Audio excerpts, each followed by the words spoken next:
Good morning. Good morning. Good morning. Good morning, guys. Good morning. You got some issues going on? Yeah, I'm trying to get my AirPods to connect. Well, I'm so happy to see your face this morning. Looking black and beautiful. Black and beautiful, honey. Yes. Hold on, y'all. I gotta go let my father in. He locked out downstairs. Good morning, guys. I hope you guys Sunday. I said Sunday. Let me start over. Good morning, guys. I hope you guys this Saturday is going good so far. This morning, I don't know, it's a little chilly to me, but I'm not going to complain because every time I say something about it's a little chilly, they try to throw shade on me because I'm in Florida. So I'm going to just keep that part to myself. But it is a little chilly, so I got on a little hoodie today. I'm outside. It's chilly. It's not bad. Like I'm not freezing. So I'm actually on a patio, so it feels good. It could feel better. But yeah, how are you guys this week? Let me just...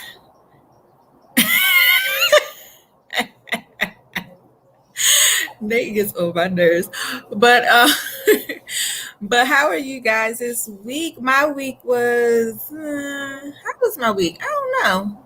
Listen, I'm getting older. Sometimes I can't remember what happened yesterday. Y'all gonna have to come back. No, my week was short. Okay, yeah. Now I'm thinking about it. My week was really short. Because we were off. Wait, was Martin Luther King? See, I told y'all I'm off today. Was Martin Luther King Day on Monday that just passed? No, it was last Monday. No, it was this Monday. It was Monday. Yeah, it was this Monday. Yeah, so my week was short because we were off on Monday. We were and then I was off yesterday. So yesterday, I was off. I was going to sit around and kind of relax myself, put my mind at ease, but I actually had fun yesterday. I went up to Daytona. Since I've been here, I haven't been to Daytona. My mom has been pushing me to go to Daytona since I've been here because it seems to be where everything is, like where everything is happening here. It's in Daytona. Freaknik. I'm not looking for no Freaknik. I actually went up there with my kids. Me and the two older boys went up to Daytona, and Daytona is funny to me because everybody say that's supposed to be where like the big NASCAR races and everything is, but I don't know what side I was on. So she sent me to where they had the outlets at, but I think I drove a little bit too far, and I end up back like downtown Baltimore off of Pennsylvania Avenue type. So I had to reroute it and come back the way I came from. I said that's what I get for what people don't realize, but that's how Florida is. Like Miami Beach is like that. Most people think it's all rich and glamorous, but just go a couple blocks over and it's the hood. Right. I was like, yeah, nah, I'm going to turn back around because I ain't bring nothing with me. So I'm just going to go ahead and make a U-turn. And yeah, I'm going to go back the other way and go venture off somewhere else. But we went to the outlets, which they have really nice outlets in Daytona. Like stuff that like, okay, so they have, so not saying that they don't have the same stores. So I didn't go in like that. So it's hard to describe it. So they actually have, so you know how they have Burlington Coat Factory, right?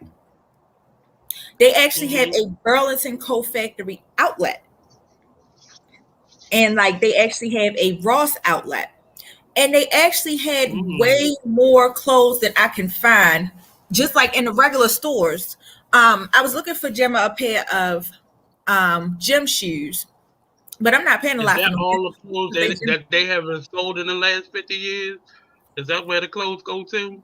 I guess so. It's the outlet. It's an actual outlet. It's a Burlington. Yeah, but it's Burlington and Ross. Like, what are they?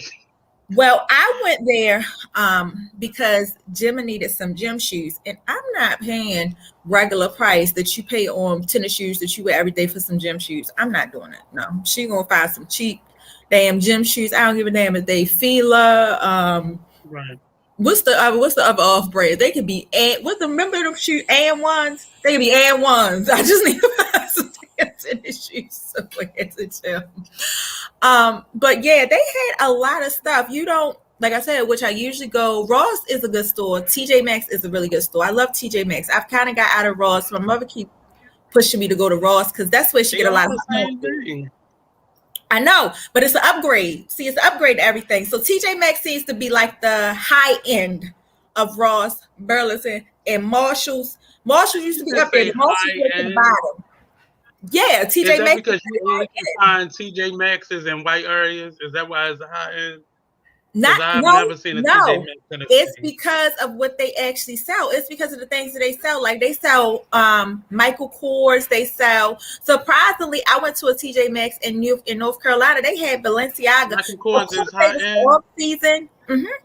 Of course, they was off season, but they were Balenciaga shoes they had in TJ Maxx. So it's like the high end of all of those stores. Not saying. I know what you say. You get on my nerves. You always throwing shade. Let these people live. I don't consider. I mean, I know he's a famous designer, but I don't like Michael Kors. His clothes look like they belong in a Ross or a TJ Maxx. Right. I'm not a Michael Kors fan. I'm really not a Michael Kors fan. I will never step foot in a Michael Kors. I'm not, because so many people wear that brand. Like, it's so easy to find the knockoffs. So I don't try to go with trends that you see people wear every day, like Gucci. Gucci is a really easy knockoff. You can find Gucci on every corner. You don't even need to go to the real Gucci store because you can find Gucci on every corner. It's an easy knockoff.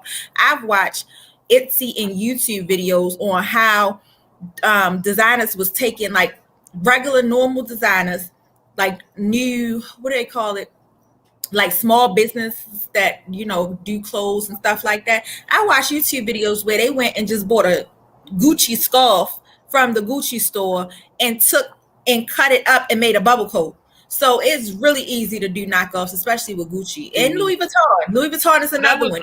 What was his name? I forgot his name, but that's how he became famous.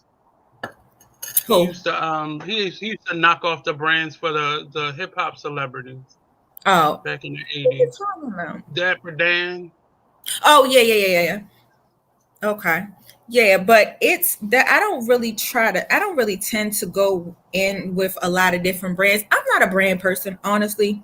I just want my clothes to look good, feel good, and be able to last. I'm not really a brand person. I think the trick that many of the what people don't realize, the fashion industry, like every other industry, has been very racial and racially divided. Absolutely. And the trick that has happened now, and it's not now, but they made us fall for the trick. A brand is simply, I made this, and this is the name that's on it. And we've made brand name mean expensive. Brand name means higher end. Brand name means white. And it's the farthest thing from the truth. I remember when FUBU came out, and people really, it was a joke. It became a joke because it was real at first because hip hop artists was wearing it, but then it became a joke to people. But I wish, as Black people, we get out of that habit, because then you don't want to support people who are actually designers, not the people who just put their name. So here's my issue. Okay, so with that being said, I think about all of the basketball players that try to come out with their own brand shoes, and it makes me feel like, okay, for instance, Shaq. Now, Shaq do got some ugly shoes, but I'm just saying, like, I think Alvin Balenciaga. That's what I'm trying to say. So why is it that Michael Jordan could come out and y'all are buying his brands up, but nobody could support Shaq? Nobody could support like these Black, like you said, these Black. Originally Shaq's shoes were out, but then they began to sell them for. Well, this was his explanation. I think they were about to get rid of him out of those high-end stores, or like Foot Locker and them would not sell his shoes. So his new marketing strategy was he wanted everybody to be able to afford his shoes. So they started selling them in Payless. So because Shaqs were in Payless, they were seen as a cheaper brand. A cheaper brand, It's absolutely. a crazy thing. They were made in the same factories. And the same, exactly. That's what I'm trying to say. Like, I don't like you said, just feeding off of what you said. Like, I don't understand. Like, it kind of is terrible that we just don't support each other in a whole. Because why are you willing to give millions of dollars to Michael Jordan, but Shaq you looking down at? He was a good let's not say basketball Michael player. Jordan. Let's not say Michael Jordan. Let's say Nike. Jordan, Because yeah, Nike. he Okay, grew, Nike. because Okay, he grew. It just started out as an endorsement deal for him, but right. Nike was making all the Jordan. money. The same way Well, yeah, Balenciaga Nike. is now Yeah. making money off of Kanye. But Yeah, but the it's shoes the are same ugly. thing. I would never buy a pair of Yeezys. Yeezys are ugly. Them slippers are ugly. Them little space looking jam shoes, they are ugly. I would never waste my. That's why I said I'm not a brand person. I just like my clothes to fit me. I like them to look good, and I make them look good. So I'm fine with whatever I wear. You're not fitting to go and in my tag and say what you got on. I got on what I got on. It look good. That's all. I can make it look good. So I'm just not. I'd rather take a vacation. But I mean, price of a spin on a bag. Understanding That's my spending money. But we have to get out of that because often people don't even like, because a lot of those things don't necessarily look good. They're typically, in some cases, made with better quality, and it's not really the quality of the other stuff isn't there. It's simply they use more expensive products. Right. Like a chemise silk for Gucci's, something like that, something really high end. But the trick is, let me lessen the quality, raise the prices, and make it so exclusive, so people want to get. It's all marketing. Did you see that? Did you see something like that? It was a guy. David showed it to me on Instagram. It was It was a pop-up shop that they did. It was a pop-up shop. Yes, did you see that? So that tells you how cliche people really are. Yes, that was the funniest. David showed it to me. Our mindset is really over. Absolutely, absolutely. It's weird. It's very weird because you like even though when you saw the film, the video of it, they set it up that way, but it would be I worked at Payless before, so I know a Payless shoe, but I also know I've had a pair of Payless shoes for maybe like ever. Last time I worked in Payless was maybe like 16 years ago, and I have a pair of shoes that stands up just as strong as my Aldo shoe does.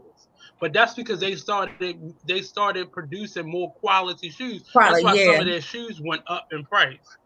Right. They started selling, I can't remember the brand name, but they started selling more brand name items in the store that was like maybe overstocked for another store. It became an overstock store, basically. Right. It wasn't just a pay less. Why pay more when you can pay less? But that's what I'm saying. So like when you go to these stores like Burlington and Ross and TJ Maxx, that's what they selling. They doing the same thing. Right. With their shoes. Right. It's the same thing. You want to find probably the same shoes that you find out of Payless have been moved over to Ross's and stuff like that. Because I know me personally, I do get a lot of my shoes, like my sandals and stuff. I get a lot of my sandals out of TJ Maxx and Ross. In Burlington sometimes. Sometimes I can find some cute sandals in Burlington. That's my summer go-to shoe. I ain't even gonna lie. And I don't care.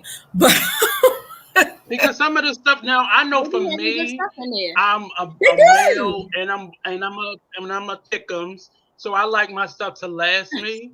But especially when you're buying stuff that's this trendy, those stores normally have a really deep discount on the same look that you're going to go and spend $400 and $500 for. Like, I'm an Aldo fanatic.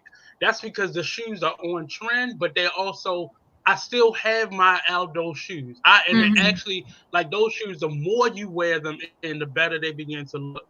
But that's how my mother loves Aldo too. Y'all can shop together. It costs a lot of money. That's our favorite store too, Aldo. Y'all can shop together. I love me Aldo. I love You Aldo. did. Their shoes, Crystal did. their shoes. BlackRoses You have do to too. break them in, but That's where they she they get her really shoe Man, but boots. begin I to love look me some good better. Aldos. That's where she get all her shoe boots Mhm. from. I'm giving They y'all her last secret. That's forever where she though. get all her shoes. But I'm sure she's had those boots DSW too. forever. Like Yeah, she's had them DSW. I forever. love DSW. Now I started getting DSW. at DSW. DSW has some really nice shoes, and they do last as Now I well. want to let y'all know DSW, like it's not TJ. What's the other store? Not Marshalls. TJ Maxx, not Ross. What's Marshalls. the other one? Marshalls. Now they sometimes sell the irregular products, so be careful with What your you feet mean? in a pair of irregular shoes. What you And mean? They and sometimes get DSW. irregular. Yes, not all of them, but sometimes they get the reduced value, the value brand of a Hey, name brand. I'm interested Like, now. How do you know all this? Because now I'm interested. I'm well, just I've been a working adult. I've worked in some of these stores. like Like I'm I've worked invested in now. certain. No, I mean, but understand why you're getting this shoe that would Yeah, be $300-$400 at a discounted rate. Sometimes yeah, those that's shoes true. are overstocked or shoes that that didn't pass the quality test and they That's sell them. absolutely true. But I think the best They thing, just, I mean, if you a brand fanatic, like if you're a brand fanatic like Nike or like anything like that, the best place to go and you can still find a good price or affordable price, honestly, it's the outlets. I think the outlets yeah. are, and I never looked at the outlets. I always thought outlets, that's where you go during, Christmas break and stuff like that. And you just get a bundle of stuff. But the outlets really do, you have some finds in the outlets, and they actually do be having a lot of good sales. Like my mother, since she been down here, she has started getting into the Crocs. She started getting to the Crocs because the Crocs are really comfortable for her. And they always having a sale. The Nike store, that's where I went and got all the kids school shoes to start the school year off. I went to actual Nike outlet, and it was actually cheap. The same damn shoe that I seen in Foot Locker was cheaper Yeah. in the daggone outlet. Same shoes. Well, I think I got I think what happens is like the outlet. Like I like going to Tyson's Corner, and is another mall in Pennsylvania that I like going to. That's an outlet as well. But like Tyson's Corner, they used to have only the off-season stuff. So that's where you used to go to get off-season stuff from.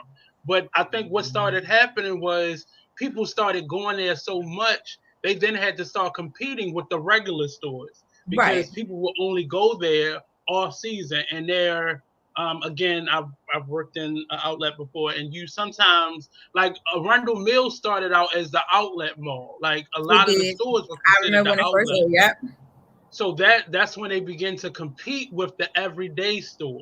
that's So true. they I started remember when having stuff that was off season, but that stuff was always clearance right. or sale products. But then I they begin remember to when have the they. regular stuff.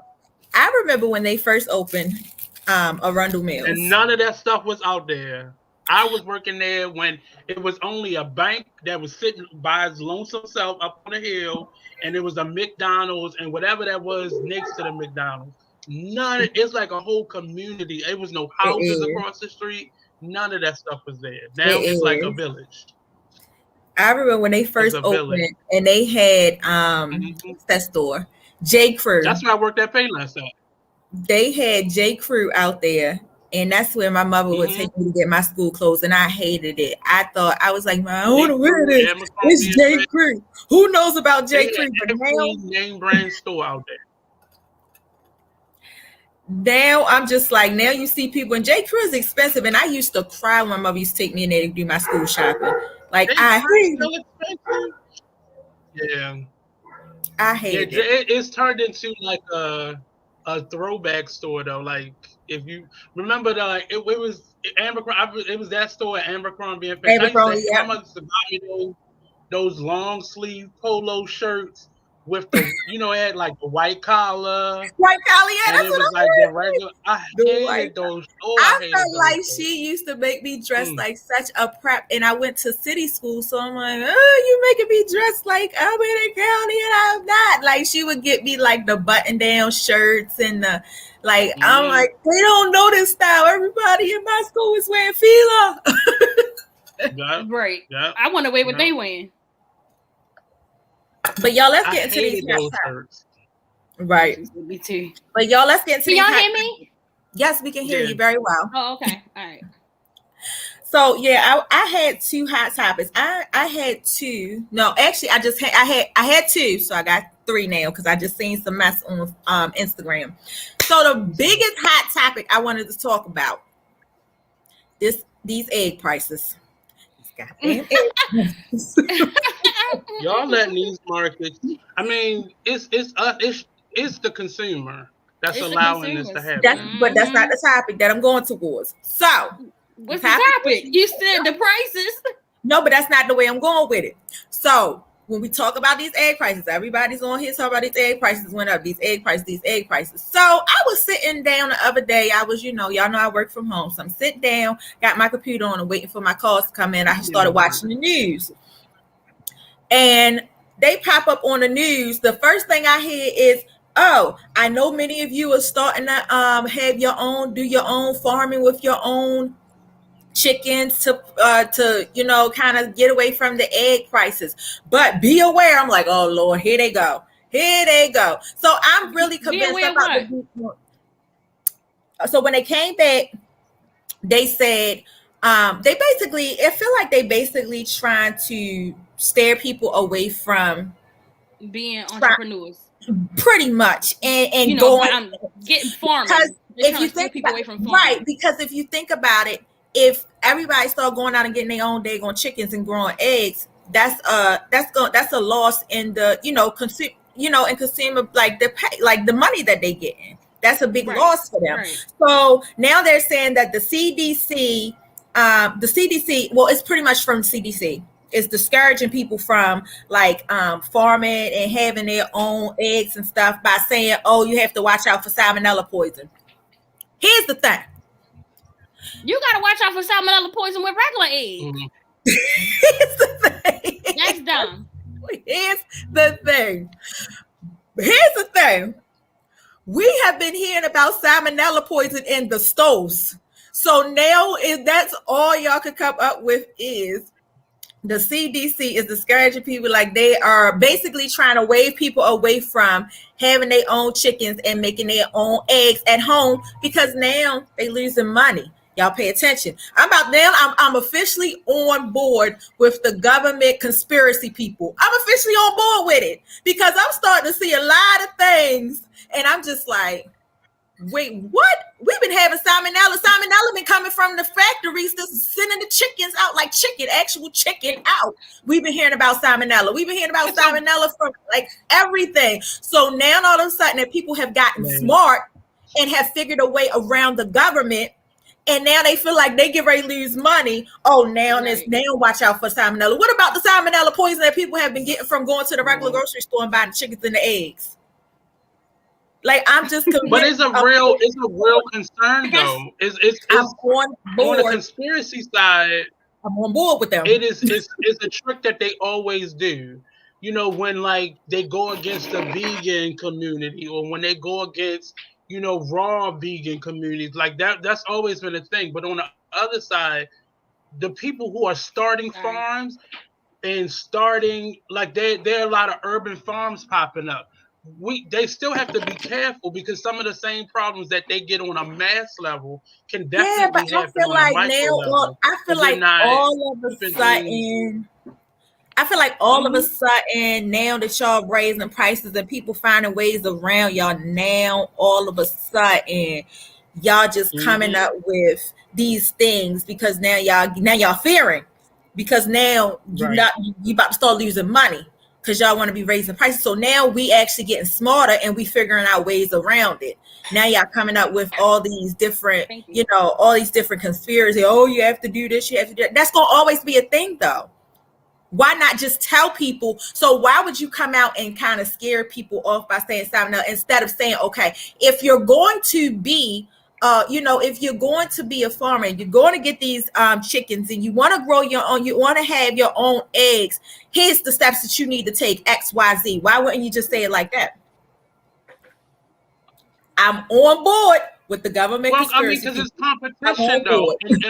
But it's the competition is being pushed by, I can't forget the name of the phrase, special interest groups. So special interest groups are for everybody. Like every industry has their own special industry person that works like at the Capitol Hill. So those people come in and try to defend their capital. Meaning, and I say capital, meaning money, based off of, so if you have a commercial farming business, they have a special interest to keep the monopoly on the mom and pops and the grocery stores. So if you're going against that, like, remember when Oprah was sued for saying that beef was dangerous for us to be eating? And they tried to sue her. They lost, but they tried to sue her because they said she crippled their industry. No, it was already a big wave of people that were trying to stay away from red meat. Now it's starting to affect the everyday, because you're not going to tell me that a dark meat costs less than white meat. You're not going to tell me that. Like, it's not. You're not going to tell me that that's grass-fed meat costs more than regular meat, regular ground beef. But I'm gonna send you all in the messenger Popeyes. It's not Instacart, but their Grubhub price. No Popeye slander will never be. When Popeye slander is not allowed. It's not allowed, but when you're trying to charge me $90 for a 30-piece, I'm gonna send it to you. Oh, you the one that did post. You posted that. I said, what the hell? I was hungry the other day, and I was like I'll be damned. Or something from Popeyes, and it was $35. I was hungry. And again, you know why Didn't you post something like you wanted to get? Like, I did. Tenders? I felt so disrespected because I used to work at Popeyes. Not for $35, baby. And an 18 piece used to be $15. It used to be $12. But now an 18 piece is $30 by itself. Absolutely. $30 to $40. Well, why you ain't go to KFC? I'm about to send it to y'all. Well, why you ain't go to KFC? Right. Ew, don't nobody eat that chicken. I'm about to send it to y'all. I feel appalled. KFC is not real. KFC is nasty. I know it ain't real. That is human meat they over there frying. KFC that chicken should not be that greasy. Is equivalent to Royal Farms. Royal Farms don't clean that chicken. Absolutely not. Don't KFC do no chickens aren't real. Will not be tolerated on this line. Right. But the prices, those prices are astronomical. They are. Popeyes, KFC tastes like human. I think that's across the board because I took the boys when I went to Daytona yesterday. When I went to Daytona yesterday, I took the boys. They wanted to stop and get something to eat. They went to Burger King. A damn meal at Burger King is $10 for one meal. Mm-hmm. One meal. And you better not get it with McDonald's is. Size is the same for one meal, and the fries is the same. The fries, the juice, the fries, the drink, everything. It's McDonald's for me having a $1, $2, and $3 menu, and ain't nothing on there $1. Well, they don't have $1 menu no more. It's $2 for $3. But when you pull up, it'd be like $1, $2, $3 menu. Ain't nothing on there damn $1. Well, they adding it up for you. They adding it up for you. Right. All right, y'all. And not even $1 no more. All right, my second hot topic.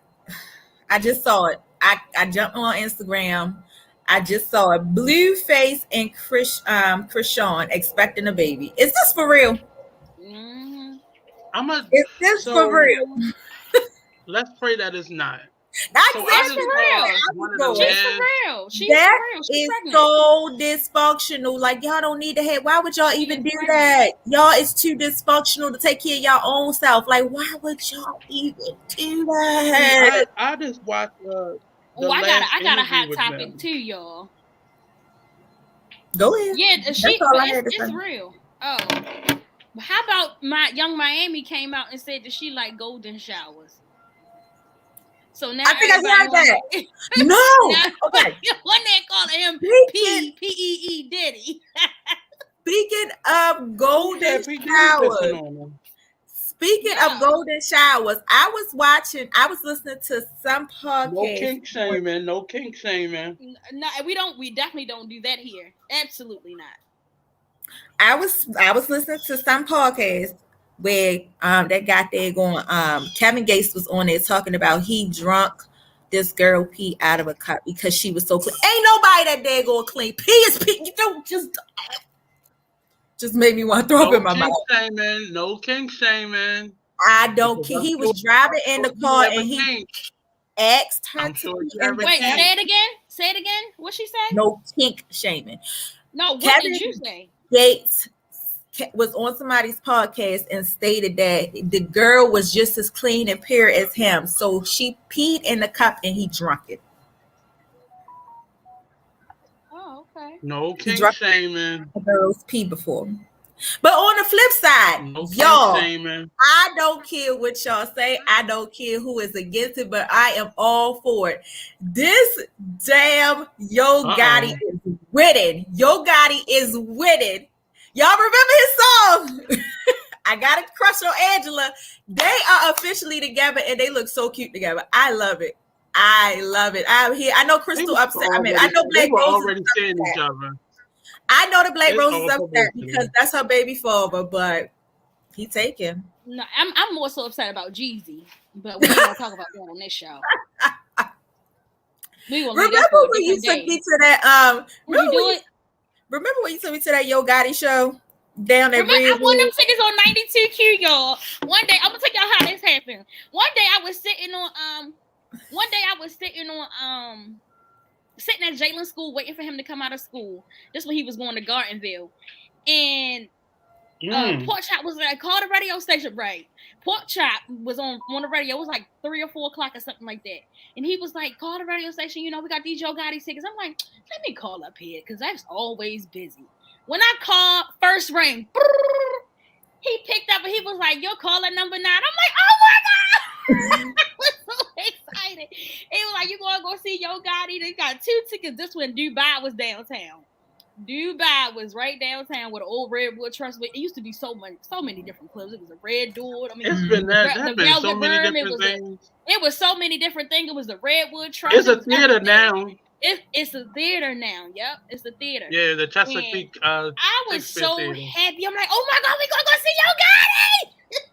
She was. I was so happy. Like, y'all, she was very excited. But you know what's funny? I ain't never tell you that. So when we was standing up there and we was looking at Yo Gotti, for some reason I was looking, but for some reason it just kind of took my attention. I was looking at the guys around us.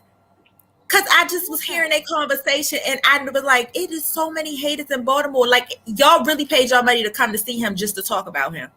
But you should see now. You know, now I don't like about going to stuff like that. So, okay, like last year, of course, y'all know CIAA weekend was in Baltimore last year. Mm-hmm. And one of the main performers was Jeezy.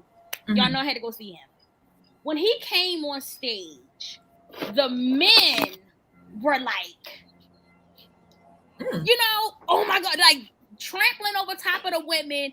It was just so crazy. It is so crazy to see now that men, you know, men been groupies, but now men now are groupies.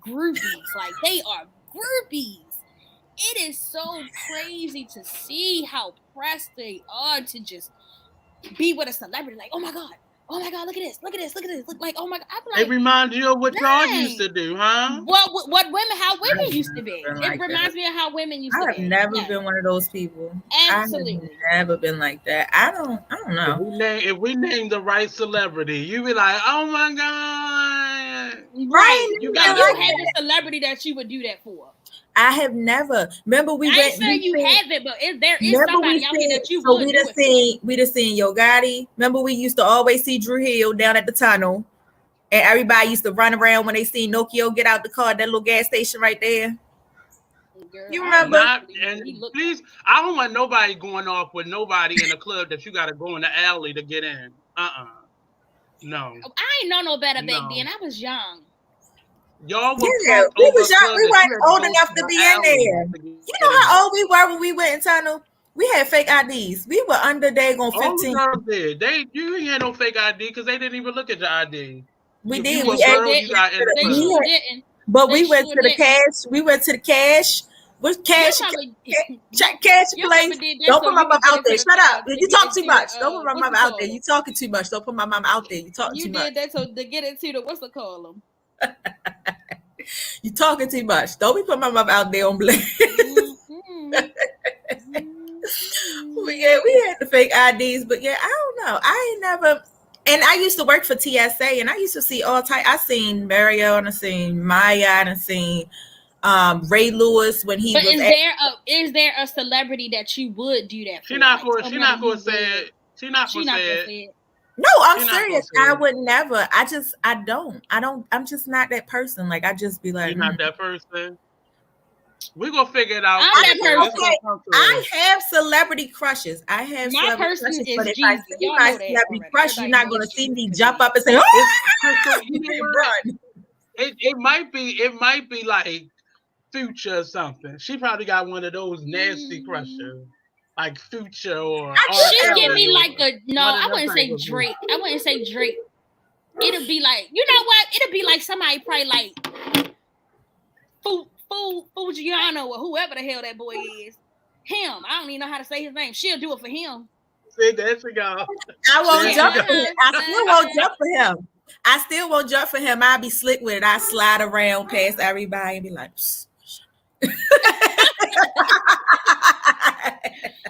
oh my goodness. I might do something like, Fujiano. Put my shirt up. Okay. Save her, Lord. Save her, Lord. Help her, Jesus. Okay, so I had one celebrity crush that I would run and jump on. Cool. His name is Max Millions. Oh, she like them underground rappers. That's her damn husband. I'm about to bang her ass. Somebody is one last hot topic, and then we're gonna get on with the show. Y'all don't know Max Millions. Y'all better get on board, because if y'all look at that video, 20 bad. Somebody is doing their Saturday cleaning. I know somebody in the background, just in the back. Look at her. That's my mother and Gemma. They are cleaning them windows. You better raise that child up. Look, she done jumped out of the camera. And jumped out of the camera. Like, you don't know that raise that child up in the way that she should go. And everybody, girls, y'all, she got everybody in here cleaning. Gemma is wiping down the windows. She got them cleaning windows. The boys, walls, all that. The boys, wiping down the walls. The boys is vacuuming the floor. Now, mind you, she has hard towels. They vacuum in the floor. She has hard towels. She got them vacuuming the floor. All right, y'all, let's get on with this show. Really quick though, I was trying to tell y'all before y'all get on with the show. When you go on YouTube and you check out this video called 20 Bad Itches, check out Max Millions, because that's a sexy rapper. Y'all need to start following him.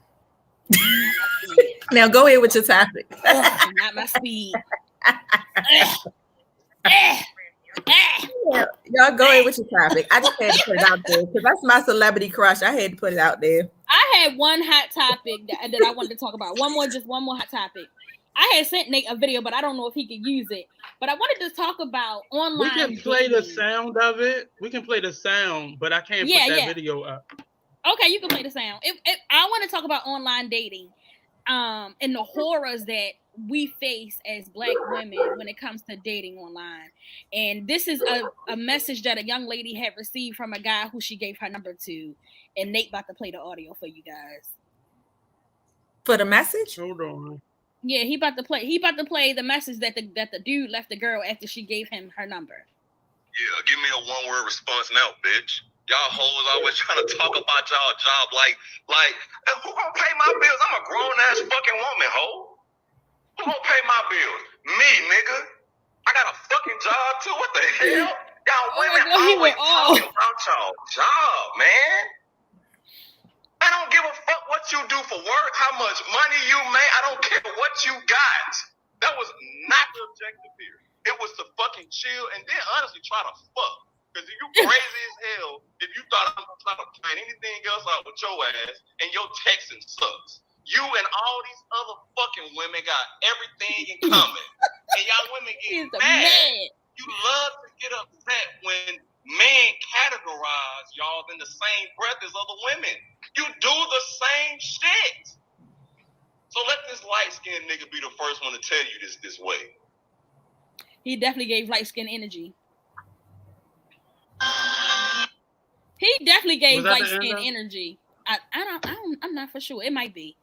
But he was upset because she gave him her number and she was slow texting. But her reasoning was for slow texting was she was at work and she couldn't really, get to her phone like that. And plus she said she's not a good texter anyway. But he went off like crazy. What was the reason for him going off? Like because she wasn't replying back to him fast enough. That's a red flag right there. Okay. I would have stopped texting. That's a red flag. That's it. She wasn't replying to him fast enough, and she wasn't giving him, I guess, the answers or the it was like one word answers or whatever. She wasn't. But isn't that this new generation? I'm not, and that's generation doesn't mean age, but that's how people are now. Like, I've definitely been cussed out because I took an hour to respond, or but not somebody. But was it somebody that you just gave your number to? That's a big red, green, yellow. Even people I just gave my number to, silver, gold. It was family members, friends. Like I'm notorious because sometimes I work. Like sometimes I'm a teacher during the day, so. Again, I'm not gonna be sitting there texting like even if I hit a phone, I don't run to respond if I'm doing something else. I'll wait. But I think that is this generation. I don't think that's just women. I think that is this generation, period. Like maybe he was more vocal about it, but these people are crazy about you texting them back. No, I don't even text like that. I don't like crazy. I don't like when we start off fast texting and then it becomes slow texting. Like I don't like because the thrill is gone. Like I know you now. I get back. I know you now. And then another thing is I don't even like when I'm talking to somebody and I know if I'm texting somebody and they got their phone in their hand 24/7 and you don't text me back, it's like, dang, what you don't want to talk to me? Like, and especially if I know you stay with your phone in your hand. You giving light skin energy right now. What if they was busy? I am giving light skin energy right now. So it might take me time or I might not text you back at all because you know how people can read to see if you write the message now. And I don't even do that no more. I just look at it and see who I want to talk. Change that setting on your phone. Change that real quick. Change that setting. No, well, it pops up on the top of my notification. I don't even have to open my phone. It pops up. But I'm a person. If I'm not, some days I just don't feel like. You can go into your settings and change when somebody change it to where as though they can't see when you read your message. Oh, I had to do that on Instagram. I had to do that on Instagram and Facebook. How's that psychotic? They made that feature for people like me. Just text and say, look, I can't talk right now. Like I do that a lot. Like in between, if somebody's trying to get in touch with me, I'll send a quick text. Look, I'm at work right now, or or I'm at especially with somebody I want to talk to. But I think that's psychotic. This whole leave on red or change your settings so they don't see that that's psychotic to me. And and I'm being honest. That's why some of y'all women are being introduced to some of the crazy that is in some of these. That is in some of these. Absolutely. So are you saying they attract the crazy? Are you saying they attract the crazy? It's like a vibe. Because they're being crazy. They're being crazy. To go back to the Krishan and Blueface, that type of relationship, that codependency type of relationship, and I think in that relationship is really, I think it is codependency, but it shows you where these people are. Because women are definitely, if I call you, you better call me right back. If I call you too many times and you ain't responded, like, what if the person is really busy?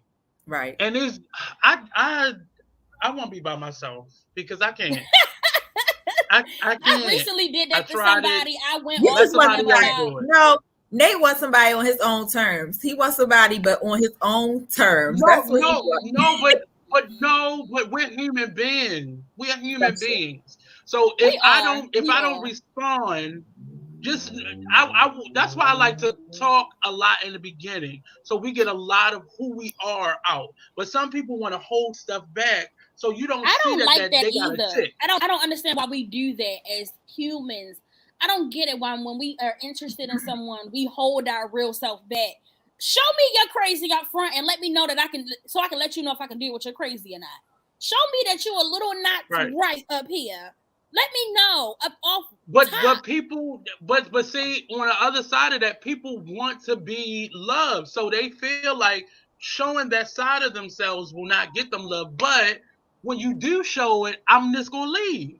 It was a meme that was going around, and it was like, "Hey sis, that dude was not playing with you. He got to know who you really were and didn't like it." And I was like, that needs to be a banner. It needs to be a T-shirt. It needs to be a slogan. Because when you hide parts of yourself, you're not showing up as your real self. So when you show up as your real self, you can't get mad when people don't like that person. True. Yeah. You can't get mad. You hide your crazy. And that texting thing, that is real. That is people. I've had people cuss me all the way out in a text message. Like one of them long, it took more than one text message for them to get it out just because I didn't respond back in time. But when did people become that way? Because when I was still out there in a dating pool, I don't remember people getting aggressive, being as aggressive as they are with these text messages. I don't remember people being as aggressive as they are with these text messages. You're at an age where you may have had a phone that didn't text. Like before texting, you remember before texting. So some of us, especially the ones of us in our 30s to early 40s, we understand what that urgency is. But a lot of us have adapted what now the 20-somethings or early 30s must do. Like they grew up with texting, so that was a form of communication. It's almost disrespectful to call somebody phone before you text them. Right, that's true. Right, a form of disrespect in this world. That is true. It's so weird how it just changes. That is really weird how it just changes. Like the more, like you said, what's becoming more normal. How it just changes. That is really weird. It's like weird, but we're keeping up with it. Like before, people would get upset because you didn't call them back. Now it's if you don't text me back in 2 seconds, I'm done. Like for me, all this technology is a convenience because it goes along with work for me. But at the end of the day, I have to shut stuff off. Like just turn the volume off, turn the phone off, and go to sleep. Right. Or do something normal. Like I'm a person that don't even watch regular TV. I'll sit up and watch YouTube on my computer for hours. And I have to break myself out of that habit. I actually did that this year. I've set an alarm to do not disturb at a certain time of night. I actually did that last week. I did that. I set an alarm for do not disturb between the certain hours of. So I'm becoming that person. I understand what you're talking about. I'm really becoming that person. Like I just don't want. Your life seems to revolve around it. Yeah, my whole thing is when it comes down to texting for me, I don't mind talking on the phone. Me, I'm old school. I like to sit on the phone and talk about nothing. If we on the phone and we ain't talking, and you just gonna sit there? I'm just gonna sit there. Yeah. You don't want to listen. You don't want to sit there and don't want to get off until y'all fall asleep. That part. You ain't got nothing to talk about. If I know you want to, like, if I know you ready to get off the phone, I'd be like, you go ahead and hang up. I don't want to hang up on you. You go ahead and hang up on me.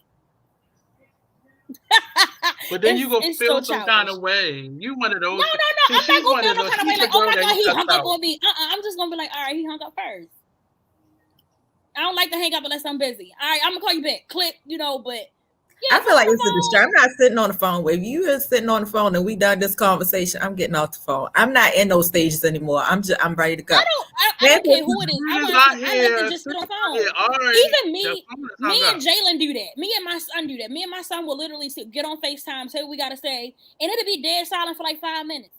Nope. It won't go over neither one of us. Get off my phone because I'm doing stuff and you interrupted me. So now I gotta carry my phone around just to hear you. I don't like you. That's why I call your phone. That's why I call your phone. No, it's fine. I'm good with that. Just text me when you need me. I only text you. I don't even call you unless it's something really important. But I only text her because she don't like to talk on the phone.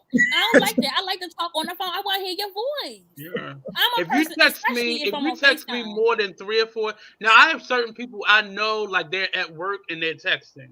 I have certain relationships where I know it's text based because of work or where they're their environment. But there are people like everybody else. If you text me more than 3 or 4 times, if you send me a paragraph, I'm already y'all do it. If you continue to call me, do not keep sending me text messages. Yeah, I'm gonna call you. That's something I don't like doing either. Answer, you won't hear back. If I can't express myself how I want to in like a few sentences, I'm gonna either leave a voice message or I'm gonna call you. You know, and I like leaving voice recordings. I will voice record. People don't even answer voice messages. I still check my voice messages, but it be bill collected. No, you know they got the voice where you can just record what you want to say. Voice record. No. Yes. No. Because how you want to understand what I'm trying to say? No, because you're gonna pick up the phone and use it as it's supposed to be used. Absolutely not. But you can send me a voice. Oh my God. There are a few people. Shout out to Sharon Nixon. Sharon Nixon will voice message you to death. and you know what I do? I reply with a text message. It pisses me off. Oh my God, that is so rude. If I sit here and play back all my voicemails, I probably got like 100 voicemails that my mother called, and it's the same text. It's the same voicemail. Call me back. Mike, you don't have to leave me a voicemail to tell me to call you back. I know to call you back. It'll be my mother you know how you can text record what you want to say. You can record it like and send it to them. Like you can do that. I sometimes if I got something I really want to say, I'll send you a voice recording. If you do that to me, I'm ghosting you. Send me a voice note. And I'm ghosting you. Nate, that's why everybody's scared to approach you. That's why people are scared to approach you. And I think because it's so impersonal. Like especially if it's something like y'all have been around me now for over a year and a half now.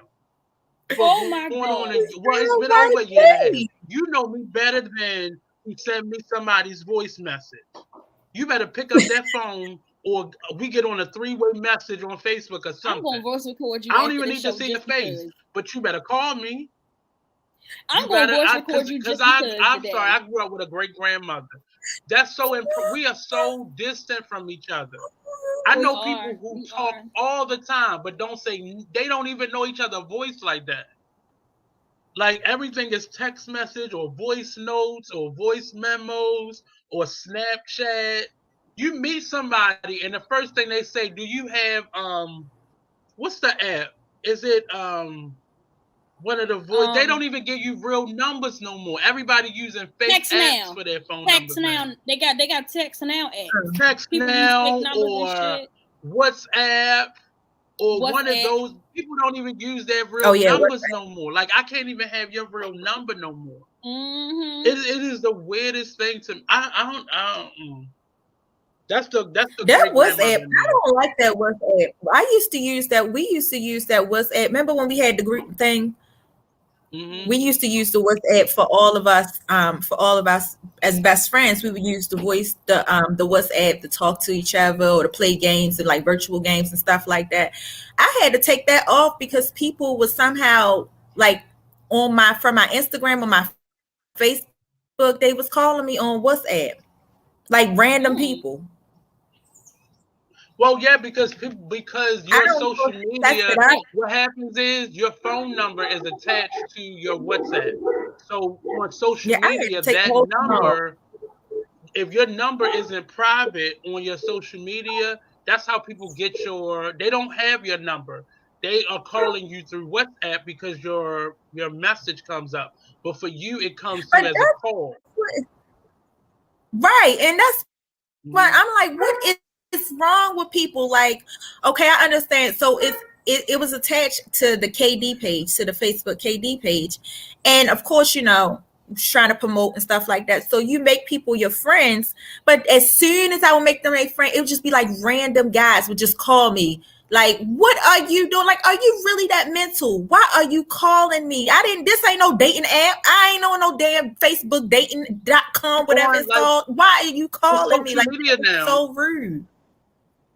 But that's what happens because you have to understand, you have to take that feature off there because it's like sending you a message now. Like on Facebook, we call you.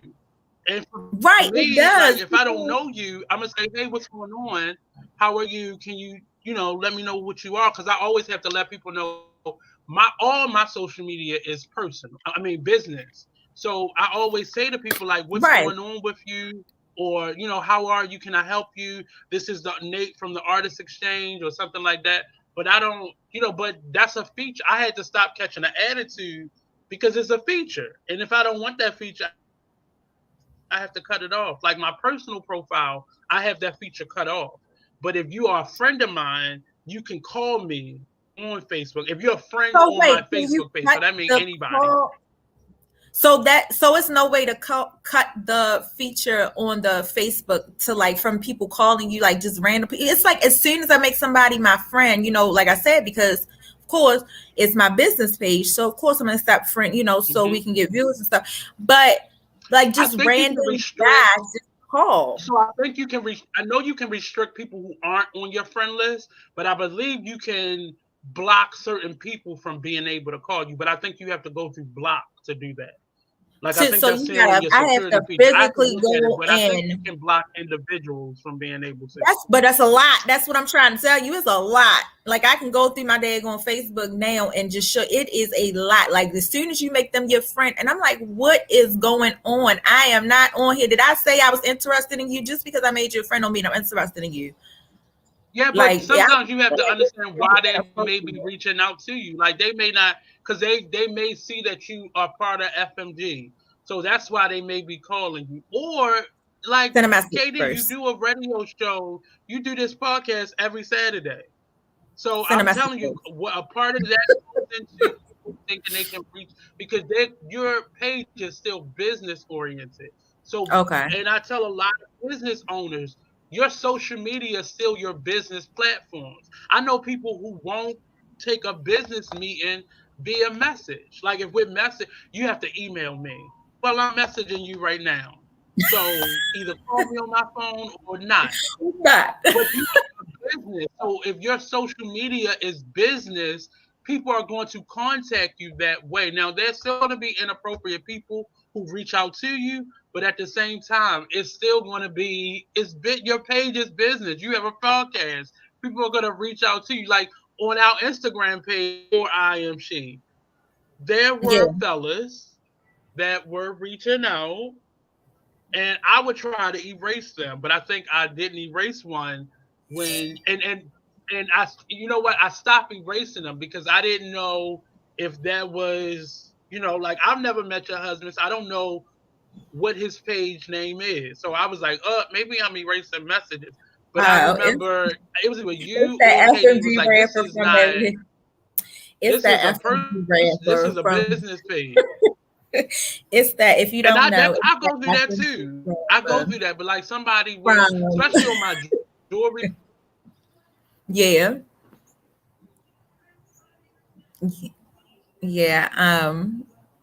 Well, that's my thing. Just leave a message. I feel good about that. I feel better if you leave a message to Messenger to say, hey, which I do because that's how I reach out to people. Like you said. Mm-hmm. Hello. Your thing keep going in and out. Just DMing somebody. Yeah. That's what I'm saying. That's how I reach out to people like on the business side when I need to talk to somebody about any, either business. Mm-hmm. I'll send a message, especially if I don't know you. Because we find a lot of our recording studios through Instagram. I like to check everything. I like to check the reviews. I like to check their Facebook. If you have Instagram, I want to check out everything because you never know, they might have something different. So I want to make sure everything match up, because I don't ever want to put the artist in a situation, where they in a Tupac situation where they go into a studio and they get set up, because somebody made some fake page and it's a fake studio, but they got a whole bunch of guys around them that's known robber, you know what I'm saying? Like known guys that stick up boys or something like that. So I do extensive research, but then like I said, initially I just end up reaching out via DM rather than to call and say, hey, I'm such and such. I'll send a message first, like, hey, my name is such and such. I have a record label. We are interested in business. You know what I'm saying? Like professionalism. Yeah. Like if you but are some people will they'll send you a general type of message. No. And I think because they may be an artist or they may be in podcasting or they'll send you like a more familiar type of message. Like some people don't have the etiquette to be able to just send you a professional, hey, how you doing? Or you may get people who do that and then wind up sending you something inappropriate or saying something inappropriate. That's the frustration of having, but it's the risk you take with having a public business. Like I don't understand why people who have business pages and then make them private. That makes me think you're not living right. Or you're not doing something, or you may have a crazy girlfriend or boyfriend. Like that makes me not want to do business with you. I've been through that. I had a friend and she was a great model, but all her pages were private. And I was saying to myself, like, you can't run a business and make everything private. How are people gonna find you? Everything can't be word of mouth. I don't have a public profile. Like my personal Instagram is private. So can y'all hear me? I get it. Yeah. Oh, my personal Instagram is private. Yeah. My Facebook page is private. But like I have another page where you can go if you want to talk or you want to like say something to me. Like that makes sense. But like, what's the point in no? Doing That sounds fabulous. Now I'm what's intrigued. The point in doing that? Because people only know you by your name. Because I don't, my private page is my business. Is that your dating page? Is that your dating page? Is that I get what you're saying though. Like my shoe page, I get your reasoning. I get your reasoning, Crystal. Yeah. Yeah, but those pages aren't. People are when they reach out to you or they try to search you, they're gonna choose the page that's most active. They don't. If you haven't posted anything on there in months, why would they comment on that page? Why would they say anything on that page? That's true. But I do also your social media should either be personal. Your private page should be dead like that. Yeah, that's true. That's definitely true. Yeah, you have to make a choice when you're in business, and if social media is like a crazy space for you, make it a no face page. And you have to make sure that page is as active as your personal page is. That's why people hit you up on your personal page because that's the active page. That's the post that you just posted an hour ago on versus a year ago on the last page. You have to, and I see a lot of artists and business owners that do that, and you're shooting yourself in the foot because either you want to continue to get personal messages on your business page, or you can continue to get business messages on your personal page. Yeah, that's true. Branded yourself and separated stuff. That's true. That's definitely true. But y'all, let's get into this topic. Yeah, let's get into our hot topic. Oh, we already did hot topic. Today's topic. I mean, let's get into today's topic. Look, I saw a hot topic and I was like, let's get into hot topic. This hot topic is a bit personal for me because I am a part of this community. I advocate for this community. I resonate with this community, and I 100% wholeheartedly promote this community. Okay.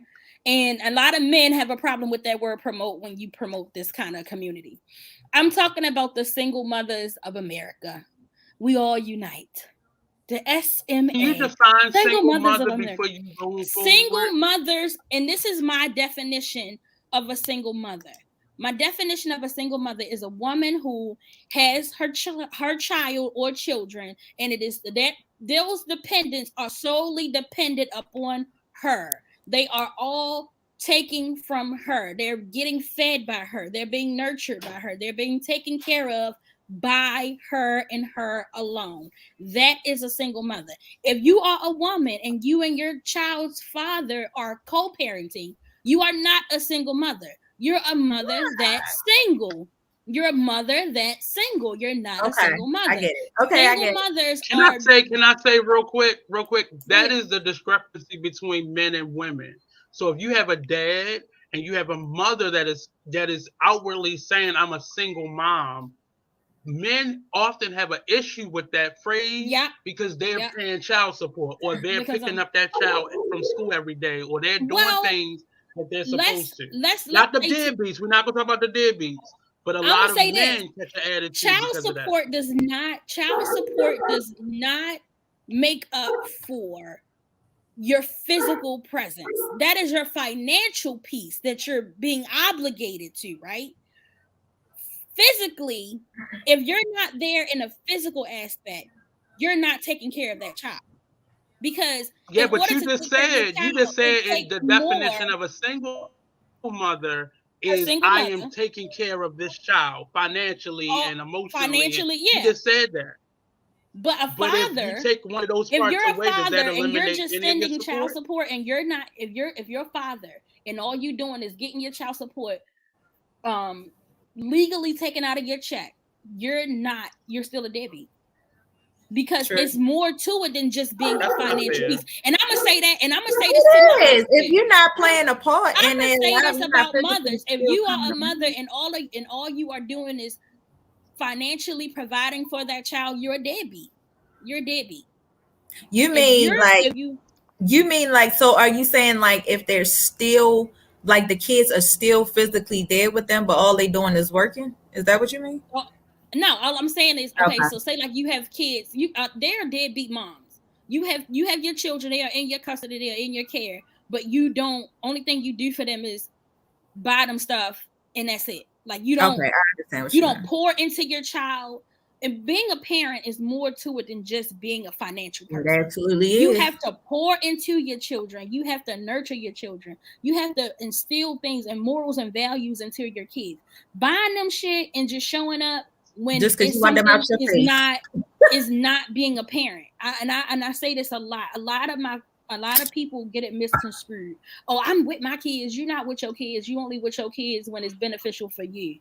You're not with your kids when they're sick. You're not with your kids when they're set the definition of what a parent is, and then identify your definition of a single parent. Okay, so a parent to me, and I'm going to say this is my opinion. Everybody, we all have parents, and you are all, well, except for you, Nate. Me and KD are parents. A parent is somebody. You don't know that. You don't know what my. You know what? You're right. I don't know that because you could be a godparent and still be a better parent than their biological parents. You are absolutely right. You are absolutely right. So Nate, you may be a parent, Nate. You may be a parent, but a parent is a person who you don't know what my seed has produced. I'm fucking crying. So what are we calling the mothers that don't let their kids see their father for personal and bitter reasons? Okay, daggers. They are deadbeat parents. That's a deadbeat parent in my opinion. They are toxic. They are abusive parents. Abusive. I like that. They are abusive. That's mental abuse. Yeah. That is because mental often when abuse. They're doing that, they're saying things in front of that child. They're saying things to that child. They're saying things about the other in front of that child. Mm-hmm. That's abuse. That's mental true. Abuse. I just had this conversation with my youngest brother. My youngest brother, Wi-Fi going in and out. Is it my Wi-Fi or her Wi-Fi? And when he has a child, when hello, Okay, we can hear you now, but I your think it's Wi-Fi was yours. kind of wonky. Can you hear me? So that Nate? means you just. So that means this get closer to your mic. So so okay.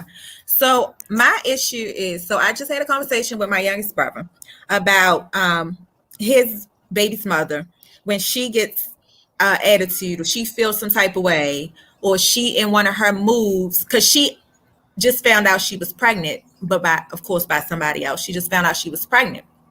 So when she gets into her moves, he said he don't know if it's just because she's around the other baby's father that she blocks his call because that person is around and might feel some type of way. But she just has this thing where she'll block his call for weeks. And then all of a sudden when she needs someone, when my niece needs something, or or her birthday's coming up or Christmas is coming up, then she'll unblock it because she knows that his family, my mother or my father, has to send money towards my niece. I'm not putting her name out there, towards my niece. So then she'll unblock it and act like nothing ever happened. But here's the thing. So he said kind of, at first he was just like, you know what? I'm not going to play this game with her because here's the thing. He don't want to be with her. And I think that's the other issue. She is expecting that when he comes out, that he's going to be with her, that they're going to go back to the way things were. How is that even but possible he's when already, you got a whole baby on the way? Exactly. She even went out and told, that's the other thing. She had a conversation with him. It was like, I need to tell you something. I don't know how this is going to affect us. But the thing, he keeps telling her, like, I already told you, we are not going to be together. I'm past that. I have other things going on. I have plans for when I get out. We are not going to be together. But how are you making this plan to be with him? Like you said, you're having a whole nother baby. Because she's not listening to what he's saying. But but the thing is, she does that when she gets in her moves, or it may just be the other guy around, she'll just block the jail call. And it's affecting my niece because she's only 4.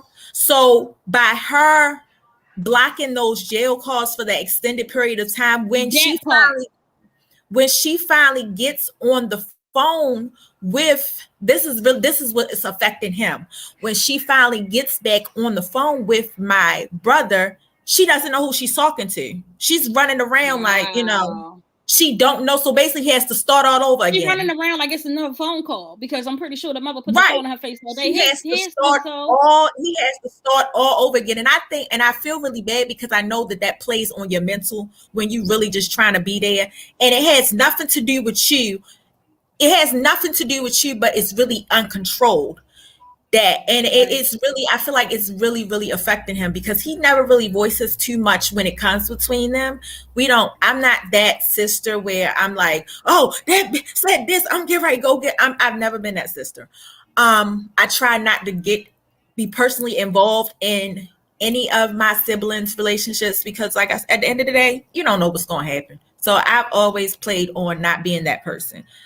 But I can, so he's never had, so for him to tell me, this is going on, I can tell that it's really playing and affecting him mentally because, and it kind of feels hurtful, like that he has to wait until she's back to, oh, I'm on good terms with you, but he didn't do anything wrong. It's just because, like I said, it may be just that guy that's around that she has the other baby with. So he feels some type of way. So you block the call. Like he should not have a say so for what's going on with the child is not his, if that's the issue. And these females don't think about it. I feel like women that are in those situations adapt to what they can for right now. And she, deep down inside, she probably knows that this man is not financially available for her child, for your niece. She knows that this man is not there to take care of another man's child.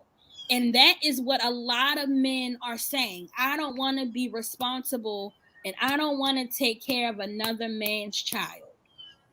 My PSA to Black America, to the Black community, being a single mother is not a taboo. We have to stop associating single mothers with the worst of the worst, the scum of the scum, the lowest of the low.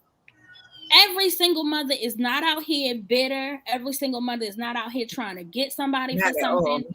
Every single mother is not out here with kids running around crazy in the streets. I have a lot of friends that are single mothers, and I have a lot of friends that are mothers that are single. And I also have a lot of married friends who are mothers, who are also single mothers, because you can be married and be a single mother too. You can. And I wanted to just say that, we have to stop with this agenda that, single mothers are out here just trying to get somebody to take care of their kids. No, we're not. Some are. But some are. But the majority are not. And unfortunately, you run into what you run into. And you cannot keep blaming or pushing this narrative that all single mothers are looking for somebody to take care of their kids. But you can't keep doing it. But that plays deeper than that. That plays back into that. What you mean? That plays deeper than that. That plays back into that person. There's maybe some issues going on with that person that, some people just can't get past their past experiences. Some people trauma. There you go. So if you can't get past bad experiences or the traumas that you have, I mean, Tamika said, they not mad when it's time for money and gifts. The blocks come off, they pick up their phone and all that. Oh yeah. Absolutely. When it's time for the money and it's time for the gifts. I just met someone, and I'm gonna try to keep, because they actually tuned into the show now. But I met this guy, and he was telling me about his experience with his ex-wife. And what saddened me was when he, I guess, confronted her about getting a divorce and going through a divorce, and during the divorce, she began to be very exclusive with the children, meaning he couldn't see them until there was a court order. And then she wasn't following the court order. And because typically judges side with the mother or the children being with the mother, she was getting away with not showing up to hearings, not showing up to subsequent hearings that the dad was bringing up, because she wasn't letting. Do we know the same person? Because that's what it sounds like. I know this person. I feel like that might be the same situation. But see, a lot of men are going through this, and we see the perspective of the mother constantly being, like you said. So to define me as a deadbeat is not fair, because we never set parameters as to what my job was as a father and what your job was as a mother. Because you're there doesn't mean that you are not a deadbeat. Because what if you're not taking care of them financially? What if I'm the sole provider of them? Because I think it started hurting women when they started hearing dads call themselves single dads. Because the idea of what a single dad or mom is, meaning we're not together, and I'm not with someone else. That's what makes you single. And then you're automatically a parent. So I'm a single parent because I'm not dating anyone, or I'm not seriously dating anyone, and I'm not with the birth parent. So we have to begin to define and communicate, like you were saying at first, communicating what our roles are, because you automatically, because you aren't allowing me to be there, I am automatically a deadbeat because I left you. Not because you're not letting me be there, but simply because I think so. We have to define those type of women or those type of men as deadbeats. Tamika said for some women, and they have turned their bodies into a business. Having children for some women is a business, and you'll notice this because when your older kids start to age out, they'll start having more kids to keep funds coming in. I don't think anybody is seriously ready for this conversation because it's been going on for quite some time, generation after generation. That is true. Women, you find it's no way in hell. It's no way in hell you gonna tell me, your daughter 22 and she got a baby, which is your granddaughter, and your daughter is the same age, or your son is the same age as your grandchild. That it's not clicking for me. A lot of women do But turn every their back. situation is different in that matter, though. Every situation is one of those different. situations may be a little different. A lot of women see green ass men, and these green men be going to these women, and y'all be cuddy buttling and talking and pillow talking and whatever, and then bam, she pregnant. It's no way in hell you thought that it was okay to have a woman to have a baby by a woman with 5 kids by 5 other men. You can't convince me to do that. But it's not. But see, the problem is not planned. That's the problem. They're not planning. It's not planned. It's not planned, and it's like the woman knows. Oh, I'm gonna keep this baby. I ain't getting rid of him. Oh, I'm about to use him. This is first kid too. This is first baby too. Oh, I'm gonna use him. But that becomes a new hustle, though. That then becomes a new hustle. Because that's only normal. And it's crazy enough. Men are starting to play the same game, but a lot of women they do. Are selling themselves. They selling themselves short. They do. They will try. But you can't. My God. But you can't be mad. You can't be mad at that. You can't be mad that these men are now learning the game and beating you women out of it. You can't be mad at that because you all show them how to do it. I've seen it, and you seem like you're. I've seen several fathers recently. Tamika, we've seen dads make the mom look like she's unstable, she's crazy, she's unfit. Then they attach themselves in a relationship. This is what women used to do. Make the dad look like he's unfit, he's unstable, he's crazy, he's abusive. He's not properly caring for the child. Men have learned this. So they sit back and they relax and they make sure their social media reflect the good that they're doing in their community. Ooh, wait. Because you women show them how to do that. You show them how to do that. So now men are beating you at the same game that used to be played on them. And a lot of them, some of them aren't about anything. Some of them are. And they have a bigger leg to stand on now. So you're not just going to get me for child support for the next 18, 19, 21 years. No, you're not going to do that. I'd rather take my child. I'm going to get you. I'm going to get you. In the next couple years, what you're going to start seeing is it's going to start evening out. So courts are going to get tired of handing this back and forth and make them jointly pay towards that child. I think that's going to be the next evolution of what it is. I think that now needs to be. I think the judge is just saying, you know what? Both of y'all trash. So when the child is with you, you're paying. When the child is with you, you're paying. These are the things. There are apps. They have apps. A solution. For parents who can't get it together to be able to talk through. Because those people can't afford. They're being court appointed to these apps that this is the only way that they talk to each other. Because the mother is bitter and the dad is toxic. Well, they're both toxic, but the dad is too broken and the mom is bitter. The dad is broken and the mom is bitter. Shit, she broken too. Right. And I'm only saying this. I have a hard dislike for women who use their child as a weapon against these dads. And I have an even more dislike for the fucking friends who push them to do it. You know, I have a harder dislike for the friend because there's no way in hell they need somebody to go to Miami with them. I'm not gonna tell you you're wrong. They need somebody to go to Jamaica with them. I know if you had kids. Just like if you see me being a single mother to Jalen and you like Crystal, ain't no way in hell you gonna tell me this man ain't trying to keep or see his kid unless I'm telling you, girl, fuck him. I ain't doing this. I ain't doing that. It's the friends for me because how dare you allow your friend to do the father in that way when you know she wrong. Because one, they probably doing the same thing with their baby father, and two, they need somebody to go on a trip with them. I'm being honest. They don't need nobody going on a trip with them. They need somebody to go down Mondawmin and act like they throwing a bag off of the EBT or off the TCA or the little bit of child support that they getting. So I grew up with these types of problems But the dad was always the issue.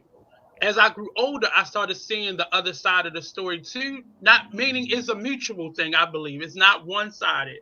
But I work in the school system, and I'm seeing this reflect in how that child is coming to school or coming outside into the world. And it is very detrimental to these children, and these parents are not thinking about that. One, before you sleep with somebody, you have to understand what you're about to get up with. And you about to get up, and diseases used to be the issue, but now I'm more concerned with a toxic co-parent than I am with somebody who is giving me something. You can protect yourself from that. You can be smart, get tested, all those things now. But I am more concerned with these children and how they're being raised. Even the way that the phrasing of the question is left too much for interpretation to me. And I understood what you were saying in creating the topic, but it left too much to the imagination for me. It left too much up for us to assume, because simply because I'm not available, what if I'm working 2 and 3 jobs to be able to afford your household and mine? So how am I then expected to not sleep and spend those only 3 or 4 hours with you? I know dads that are going through that. I also know dads who aren't doing anything but jumping from mom to mom and just producing. And that's a whole nother issue. Why is that happening? What is he not feeling like he's in control of? What is he searching for with those nuts? Yeah. But we have to begin to communicate. You can't simply get on. We was talking about phones at first. You can't just simply spend 15 hours on the phone, because we're not doing that anymore. You're finding somebody on an app. You're seeing somebody drive by. You're getting their phone number, and boom, just like that, we fucking. Boom, just like that, you got a baby. Yeah. No plan, no strategy, no thought into the child's well-being. Only into what that nut is going to feel like for me. I feel like when it comes to going back to what you were saying, Nate, about, a man working like the 2-3 jobs and don't have the time. But I kind of feel like it also goes into their background and how they were raised. Because when me and my husband first got together and we had our first child, even our second child, he is one of those guys. He's one of those guys that feel like I have to work to provide for my home, but without the understanding that you still have to be present for those kids. You can't just work. They don't understand that. You can't just work. So it took me a long time to get him to understand and to physically be present. Now he's really good about it. He'll go in, when he do have his time, his days off, he try to make sure it's a family thing. It's not just, but before that's how he was. He would just work. I work overnight. I'm tired. I don't want to get up with the kids. They gotta understand I'm here providing for them. It took him a long time to get out of that mentality because he wasn't taught that way. He was taught that to provide.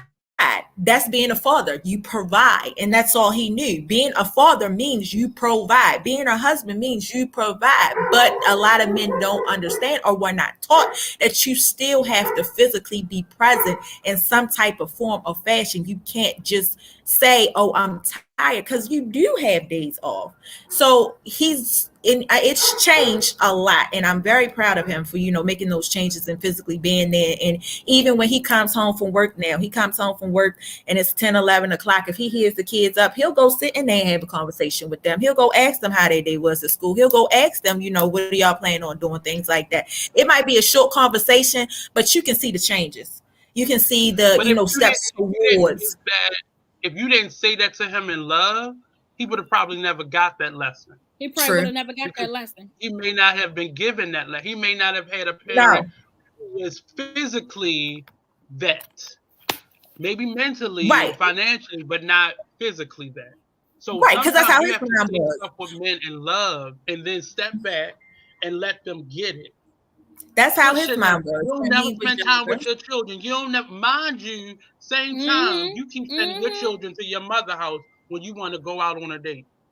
Right. Or you just keep sending your children to your mother's house when you don't want to be bothered. Right. You have those women. One of the most eye-opening things to me when my mother said to me when I was 30, she said, "You taught me how to be a mother. There was no manual for this." She said she was the oldest of 11 children, and there was still no manual for when I am legally responsible for that child. It's a difference. It's a difference when you babysitting, because then when the parent comes, if they come, you give them back. But when they're there with you, and they're there with you, and then the next day they're there with you, there's no manual and it ain't, for that. And it ain't no going nowhere, and it's no going anywhere, and there's no. I can't send my son to my sister's house. I can't send my child to my cousin's house. I can't send them over there for the weekend. That becomes really, really, really frustrating. Very frustrating. And you have, but you have these women who, I don't want to be bothered with my kid. You have these deadbeat mothers as well as deadbeat fathers. You can have a mother who is very well present and still be a deadbeat. But we have to define the role before we give a prescription. Right. So the prescription is that they're deadbeat, but nobody has defined the role to the them. Diagnosis, right? Simply giving them a baby doll does not teach them how to be parents. It does not. Right. It does not. I went to one of them schools where we had the egg. We had that egg assignment. I did that in high school, and I remember that was nerve-wracking for me because I took it seriously. Who kept the egg the most of the time? I did. I did. Because I went to an all-boy high school, so we did the project with the all-girls school that was up the street from us. So it wasn't like during the day we had communication. We had to meet before school and after school. That was our only time to meet. But it still was, but it was more of a psychology type of thing. That does not teach you how to be a parent. You know they still do that. I want to know. What I want to know? I want to know during that study, and this is a good analysis to do a research on. When doing that, how many single mothers were created out of that scenario? Because if you think about it, when they had the little baby or the egg challenge, who kept the baby the most? The girl. The father would get them 2 or 3 days out the week. You know what I'm saying? Like 2 days, every other day. But the mother kept them the majority of the time. So I wonder how many single mothers did that create? You know what I'm saying? The same amount is making your older cousin be the babysitter. That probably made just as many. Because it wasn't I don't think it was the fact of there being a baby there. I think it was more so you made me feel growner than what I mentally was. So if I'm grown enough to be watching these babies, then I'm grown enough to have my own thing. I'm grown enough to let him. That's what another thing I wanted to say. Even with being an older child and having your oldest kid watch your siblings, there's so many girls who get pregnant at 17 and 18, and I hear them say, "Well, all I do is sit in the house anyway." Yeah, but you're not gonna sit in the house forever. Right. So now you got this baby, and now you really gotta sit in the house. And now, you see your other homegirls who 22 and 23, and they want to go out. You gotta stay home with your baby. I ain't got nobody. Yeah, but look how some of those girls. What's the percentage of those young ladies that were sitting in the house babysitting for her cousins and siblings? And now she got a baby. Got pregnant during that process. Right. She invited her boyfriend over. Right. I was gonna say how many of them became single mothers because of that process? Yeah. How many? That's true. How many? How many of them became single mothers in that process? How many of them got to the point where it was like, this is all I know. This is all I know how to do. All I know how to do is sit in the house and take care of my kids. I think this is for the people watching too. Is it anybody that feels differently about your parents in the midst of this conversation? You mean as far as what? Whether they were there or not, whether they were deadbeat or not, does it make you feel differently about your parents now on this side of the information? it make me feel like, for me, it makes me feel like, why did you feel like you couldn't do it? And as for me, from when it comes to my mother, because my mother not only had, I'm the second oldest, so my mother had six kids, 6 different fathers. If you knew you wasn't taking care of the first 3, why did you go have 3 more? Well, it wasn't it was no plan in that, probably. It just, I met this man. Was no plan. And he just seemed like a good guy, and he treated me well. Then I had the baby. No, absolutely not. That is not the case. That is not the case. So, was it a financial thing? No, it was just that I'm having a kid and I'm popping them out. Yeah, but that's what I said. It was no plan for that. Like, in that moment, you've been with somebody and you may not have gone all the way, like in having a child, but you meet somebody and everything is clicking, and oh my God, like, this is gonna be the one. I'm not gonna lie. I used to feel that way, but as I got older, and even now, and wanting another kid, and still thinking about maybe one day having another child, I know that bringing a child into this world takes a lot of planning and a lot of everything, really. I'm not gonna go into a relationship no matter how good I feel about this person, no matter how great I feel about this person. I know at the end of the day, if you decide you want to leave, you can get up and go at any moment. Attaching myself to you with a child is a big fucking deal. It is. I no longer go into relationships like, yeah, we could be together forever. If we're not getting married first, I'm not attaching myself with you with a child. Period. That's that still don't matter whether you married. That still don't matter. However, the probability that we're going to be together and we're still going to work this out is higher than me and you just going to say, "Oh, I'm having a baby with you." And if you haven't communicated your, like, and talking to Kay has certain sensibilities based off of the parent group that she had growing up.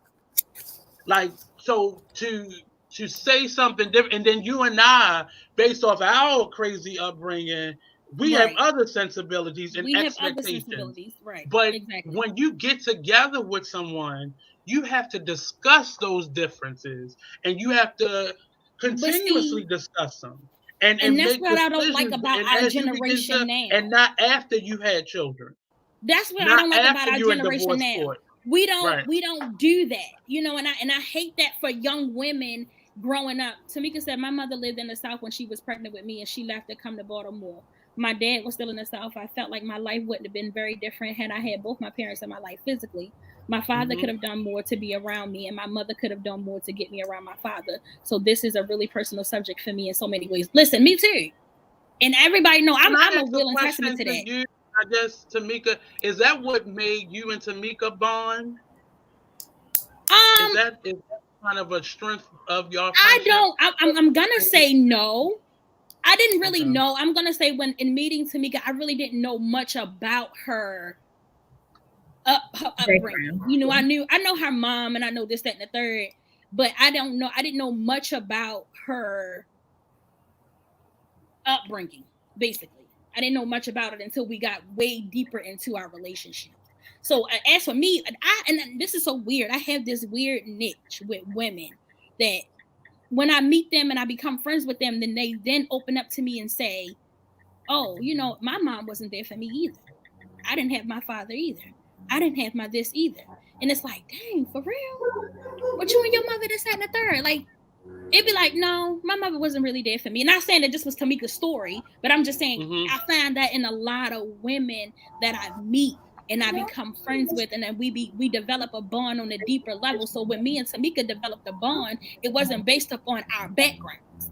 It wasn't based upon our upbringing or how we were raised. We developed a bond on, oh, let's go out, let's go hang out, let's chill. Oh, I like you, cool. And then that subsequently became oh, well, let me share my personal story with you, or I need to share something with you, or something may have happened that may have triggered something to share a personal story, and then that's where it came down. So That's a good. no. That's right. Because often friends don't go into. Well, I'm gonna speak for me. Because Tamika will give you her history with no, and I'm not saying that in a negative way. I just was never comfortable with sharing things like that. So often, how some of these problems are eliminated rather is when you have personal conversations with friends and they can give you advice or share things. And I think that's ultimately where a lot of this is going wrong because one, we're sharing the wrong type of business with the wrong people who are giving us advice based off of their insecurities and their fears. And I say that because on the show, we're now able to have these conversations. And I remember having those conversations with Tamika as well. But I think if we had stronger friendship circles or groups, then I think a lot of these issues, because then you can talk about what has happened to you and what your upbringing is and what this means. Because even in perfect situations, there's a lot of imperfections that happen. Like just because you had two working parents don't mean that they came to every game or supported you as an adult even. Or didn't kick you out when you was 18. Like no matter what the configuration of your relationships are, I think we still need to one, be aware and honest about how it has affected us. Me not talking a lot about what happened to me as a child was because I never wanted to hurt my mother's feelings. I never wanted to hurt her feelings. I never wanted her to feel like all the sacrifices that I know she's had to make, and I've learned in my 30s that I've learned that she's had to make. I never wanted that any of that to feel like it was in vain or she had did something wrong. Was it wrong done? Yes. But I, as an adult now, have to understand where I'm at. And part of that understanding was having conversations with friends and understanding that no, I was not the only one this has happened to. Go ahead. I think that as individuals, as Black women, I'm gonna just speak as Black women. We don't. Like for a while, KD was my friend for years, I think, before she knew my situation with my mother. I don't even think she knew, even coming to my house, me going to her house, us hanging out, spending the weekends together. I don't even think she knew my situation. I don't even know at what point. I don't even think until we became adults. I think we learn how to paint the pretty pictures. Yeah. So for me, it's like now I'm learning to I'm learning now to have those uncomfortable conversations with people that I call my friend. So if anything arises, a lot of people know I have a very, very, very toxic relationship with my mother. Very toxic. I have a great relationship with my dad. We are rebuilding what needed to be repaired. And I'm grateful to have him in my life. And over the years, I've always said he's always been my better parent. But my relationship with my mother is so toxic and so strained. And a lot of people did not know it. And now that I speak out about it more so than ever, people are like, wow, and then they're like, well, I have a toxic relationship with my mother too. Not saying that, any of my friends, some of my friends have done this, whether they watch the show or not, but a lot of people are coming out saying like, yeah, me and my mother, we don't see eye to eye, or we don't this, or my mother wasn't really there for me, or my mother wasn't this, or my mother wasn't that. So, but a lot of women don't have those uncomfortable conversations with their friends out of fear of being judged. A lot of women don't have those. Opposite. I thought the exact opposite. Because I know men typically don't have it. And when men definitely don't have those conversations. But even with men, it happens. But let that friend do something, and that cuts off any communication that man will have with anybody else. Women will still meet another friend and get to that level, at least to some level, even if it wasn't higher than the first friend. But I thought the exact opposite, because the conversations I grew up listening over eavesdropping. I was nosy as a child. eavesdropping. My mother had one or two friends she could be personal with, but even in that, I've learned that my mother only told them what she wanted them to know, and that began to be my behavior. So we have these relationships with people where they're very superficial because they're one-sided often, or they're lopsided, meaning I'm only gonna give you this much because I don't trust people, not you, but people. Because we see what people do with personal information now. The moment y'all break up, you now are going around talking about that person to anybody that will listen. And that's not helping a lot of these issues to be solved. Yes. And we're not telling out, because you made the mention that a lot of friends are helping these single parents make these bad decisions as to what they should do. I see the exact opposite. I see a lot of friends that sit back and don't say anything. They don't say anything when you drag a mother all throughout social media. And but that is also helping them to create that space. That is also helping them. Not saying anything is worse than saying something. Space. Yeah. Yes. Yeah. Absolutely. And that's why it's so hard for people and now for men and women, you understand why even once they're together, it's hard for them to really reveal themselves completely to each other. Because they've just gone through family and friends dragging them when a conflict happens. When I'm typically in an argument with somebody, I notice that I'm in an argument and I leave. Because I try not to ever get to a point with someone where it's no coming back. And I think we are in these relationships, whether they be friendships, girlfriends, buddies, whatever, where we have gone too far with people and you can't get back. So now the next person is going to get even less of that individual, whether it be a woman or man, parent, single, whatever. And we have to stop defining who other people are based on our expectations. And we talked about this before, and we aren't even communicating people what our expectations are. We're just getting into something. And because my mother woke up every Saturday and made the children clean the windows, I need for you to do that. But I ain't never told you about my childhood. So how would you know that that's an expectation in terms of how you like to keep the house clean? Right. Like you haven't even discussed these things, but you come in with these expectations.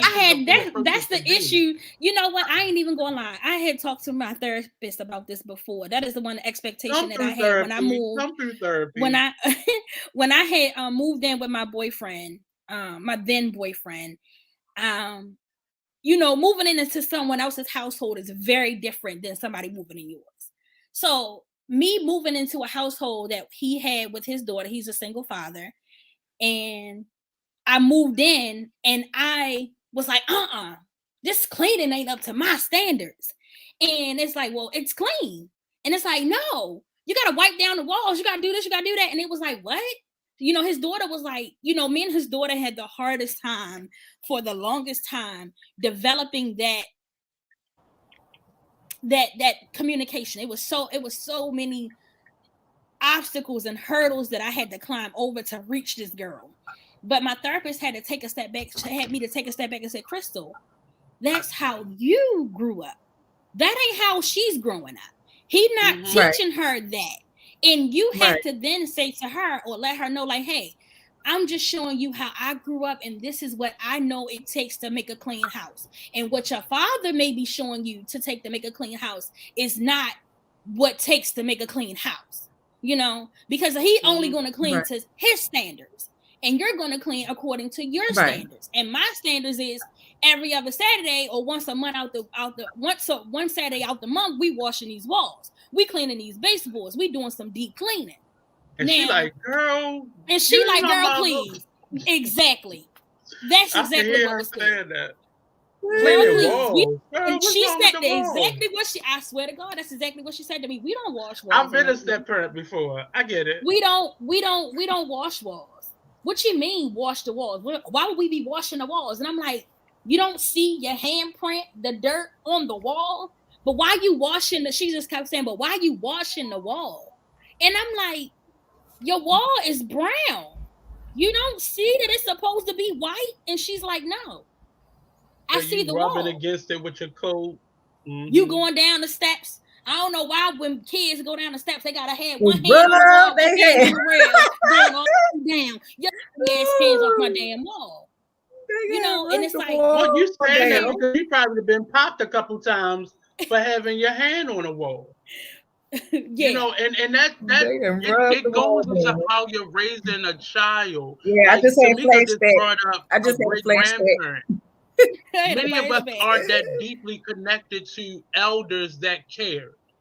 Yeah. At some point, and for us, and my mentor now, Troy Burton, I said to him, at some point, especially us in our 30s and our early 40s, at some point, the older generation said, I ain't doing this no more. It's not even the older generation. The generation got younger. The parents got younger. But see, that's not a thing because our grandmothers was 15 and 16 having. You right. I feel like from my point of view, I feel like people look at it like I don't want to be my parent. They just took their hands off each other. Yeah, people do look like people do have like I don't want to be like. That was my whole big thing. That was my whole. Because I didn't have an image of what a good mother was. I had an image of what a good aunt was, but I never knew what a good mother was. So for me, was your aunt did your aunt replace that image? Because many of us those were the but that's what I did, how I parented. This is me. I ain't even gonna lie. This is how I raised Jalen, and this may have been wrong, but I raised him off of what I wanted out of my mother. What I wanted my mother to be, what I wish I had as a mother, and you say that a lot too on the show. You say that a lot. I do. I raised my child based upon what I wished I had as a mother. Now, did I do everything right? Absolutely not. I didn't, like you said, it didn't come with a manual. I was 17. I didn't have anything to model myself after. I modeled myself and my parenting after what I wish I had in my mom. So that meant for me off the top, when I found out I was pregnant and I decided to have this baby, I was never going to leave his side. I don't give a damn what the hell we go through. And God knows he will tell you, we've been through a lot. But one thing he can always say, my mother never gave me up. My mother never said, here, go stay with this person for 2 years or something. Never. I struggled. And maybe, I'm not saying I did everything right. And maybe I should have just said that at some point. But I struggled. I made a way. We went through a lot of things together. We grew up together. That's what I say to people. We grew up together. And even at 17, I knew I got to do what I got to do because this kid ain't going to have nobody but me. Nobody but me. Even his dad, not there.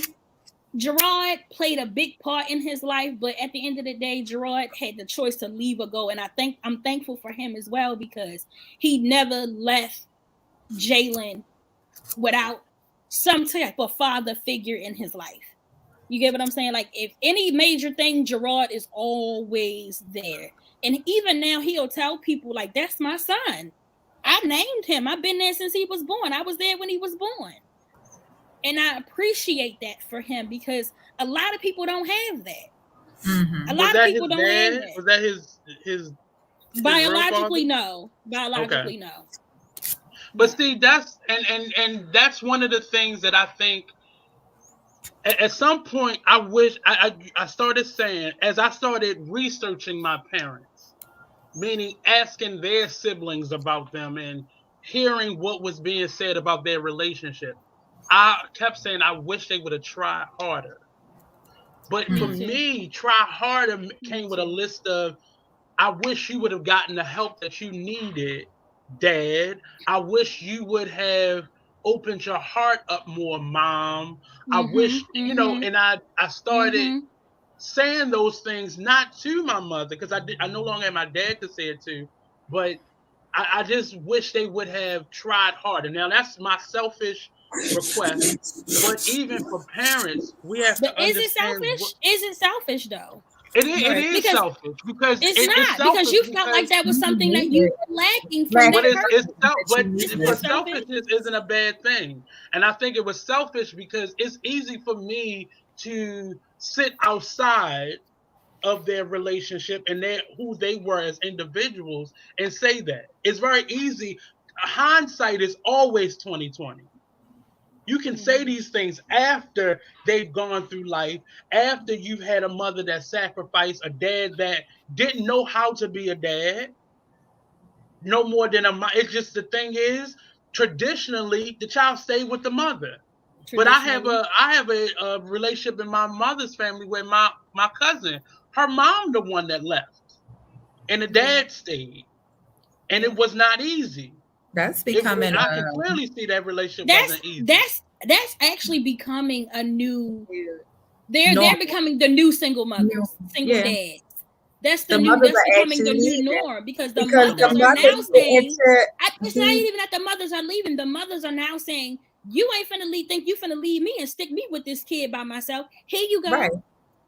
Here you go." But a lot of those situations you have, and I think a lot of that happened when women began to be just as much of a addict, alcoholic, or just not loving. I remember watching the episode of Housewives of Atlanta.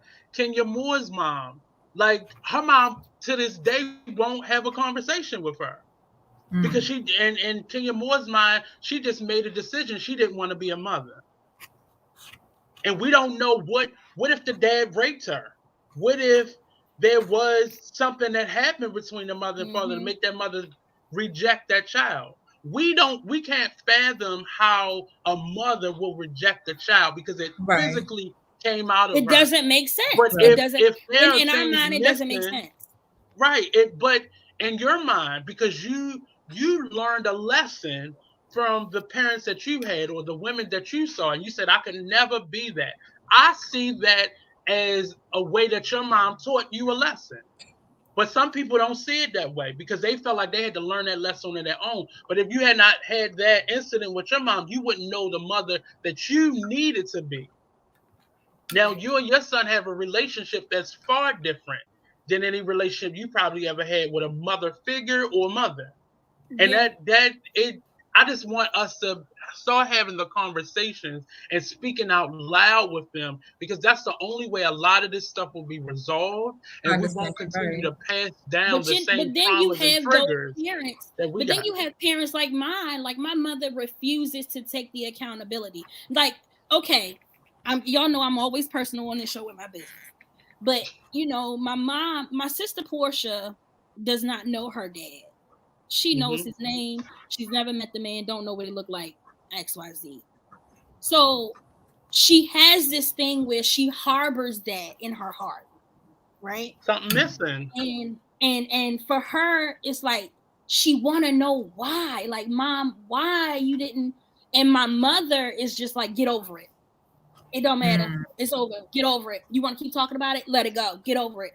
And it's guess what, Crystal? She probably had to do that with the same relationship. Somebody probably told her, get over it. He gone. Exactly. You're not going to get him back. You're not going. So what else can she give to a child? I mean, it naturally should be nurturing. But what is she going to say? She can't speak for him. What can she say? She can't. Exactly. I mean, you can have a conversation with her and explain to her the reason why she's saying that. If you just going to just say, my mother has a tendency to think that she has a tendency to think that, hey, we all have a different aspect of it. We all every last one of my mother's children did not grow up with her or our father or a father figure for that matter. Most of us have come to grips of it is what it is. What relationship can I repair? For some, it's repairing that relationship with her. Well, I ain't gonna say for some, for one. For my older sister, it's repairing that relationship with her mother. She now has a relationship with her father, so she's good. For me, I have a relationship with my dad. I'm good on having a relationship with my mother. I'm good on that. For Portia, it's like I don't have anybody to have that repaired relationship with because I believe her father is dead, and then her mother is refusing to even have any type of repair, like any type of thing, anything to try to repair it. You get what I'm saying? That'd be hard. She don't want to come to the table with the tools to try to repair because one, I don't want to talk about it. What tools and not defending her, but what tools are you expecting her to have? As a responsible parent, I'm expecting her to have all right, this is why I made this decision. These are the choices I made. This is that.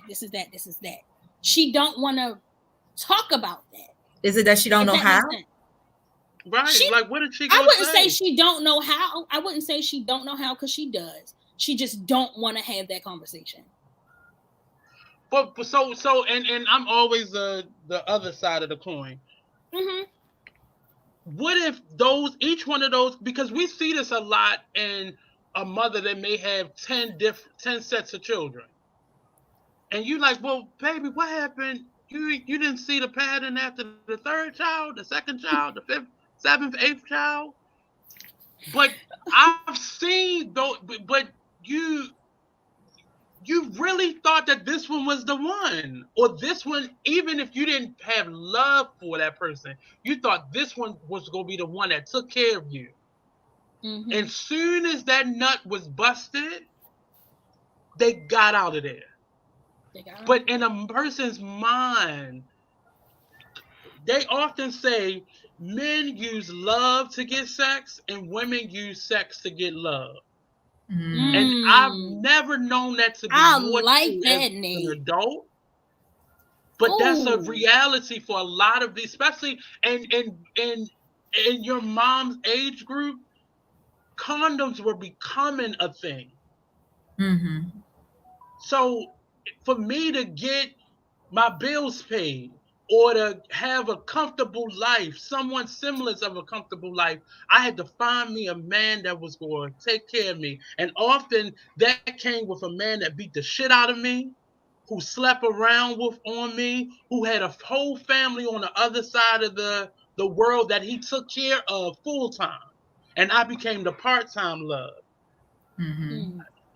It is gut-wrenching to know that I just did a play, and one of the lady who does the concession stand is my aunt. Spitting image of my mother. I've been a part of the arena player since I was probably 21. Been watching this lady do the same job every year. Every time I did a play down there. Never knew this lady was my aunt. She's my mother's oldest sister. Now, her family, her mom was the extra wife, that was always the mistress, and my grandfather married my grandmother. So this was the extra family. But at that time, that was just something that happened, not to make any excuses. But now in our generation, that still continues to happen. But now it is more of, I need this child because somebody got to love me. Right. So I'm now having children to replace the love that I'm not getting outside of me. That's what pisses me off. And this is a little off subject, but that's what pisses me off when men say, why can't we go back to being like how our grandmothers and grandfathers was? And I'm thinking to myself, you don't know what the fuck grandma had to endure. You keep talking about, but they saw the image of what that meant. They saw the image, but they didn't know that grandma was getting her motherfucking head knocked between the washer and dryer when y'all was asleep. Y'all didn't know that Pop Pop had other kids. Yeah, that's what they say. Oh, that your grandfather was sleeping. We saw that. We knew when grandma was getting beat. We knew when our mothers was getting beat. But at the same time, that man has an image that she stayed with that man regardless. And that's what they're trying to replicate. Love them unconditionally. Unconditionally. Yep. That's what men are often looking for, unconditional love and support. And women come with a whole damn list of conditions. But this is my thing. You wouldn't not come to say with that those are bad things, but that's what that happens. Exactly. And that's the thing. You know, they always say that a woman comes with the conditions and a man wants to be loved unconditionally. But I'm not going to love you unconditionally if your conditions are not conducive with mine. I'm sorry. I cannot love you regardless of if you knocking my head between the washer and dryer. Or if yet you still lay down with him. Yet you still have children with him. Yet you still commit your life to him. Now, saying those same things, I'm going to love you with conditions. but I still lay down. I just learned this. A therapist friend of mine just shared this article with me, and it says basically, if you have a list of non-negotiables, why in the fuck are you living negotiating them? Wow. Well, this time he gonna love me the way I need to be loved. Oh, he didn't. Oh, this time he might love me, or this one might love me. Or you have set this. Women have these strong, I will not. But if the right dick come into your life, you will. You will. You right. And not only will you, you'll make your children do it. You'll make your friends live up to those things. Shut your mouth, Nate. I think at the end of the day, it's just the fear of not being loved at all. Mm-hmm. So you start downplay. We have the for, like you said, for the right dick, we will. It's now for the right vagina. For the right standpoint, whatever your flavor is. You will literally see something in another guy who you like, I don't like him. Ew, he tried to do this. But yet here you got with Keith over here, and Keith is dogging you out like a mother. But you're not going to take that from him. You're not going to take that from Ray. But from Keith, I would. Because Keith fit my persona. Women put that in their mind, though. So you'll put up with Keith, but you'll live with Kevin. Too. Men do that too. You'll cheat on Kevin, who treats you a certain way, but you don't want him. But men do that too. Men do that too. Yeah. But y'all get mad at men for not negotiating their non-negotiables. This is it. I don't want no whore as no wife, but I go fuck Keisha on the low every few days.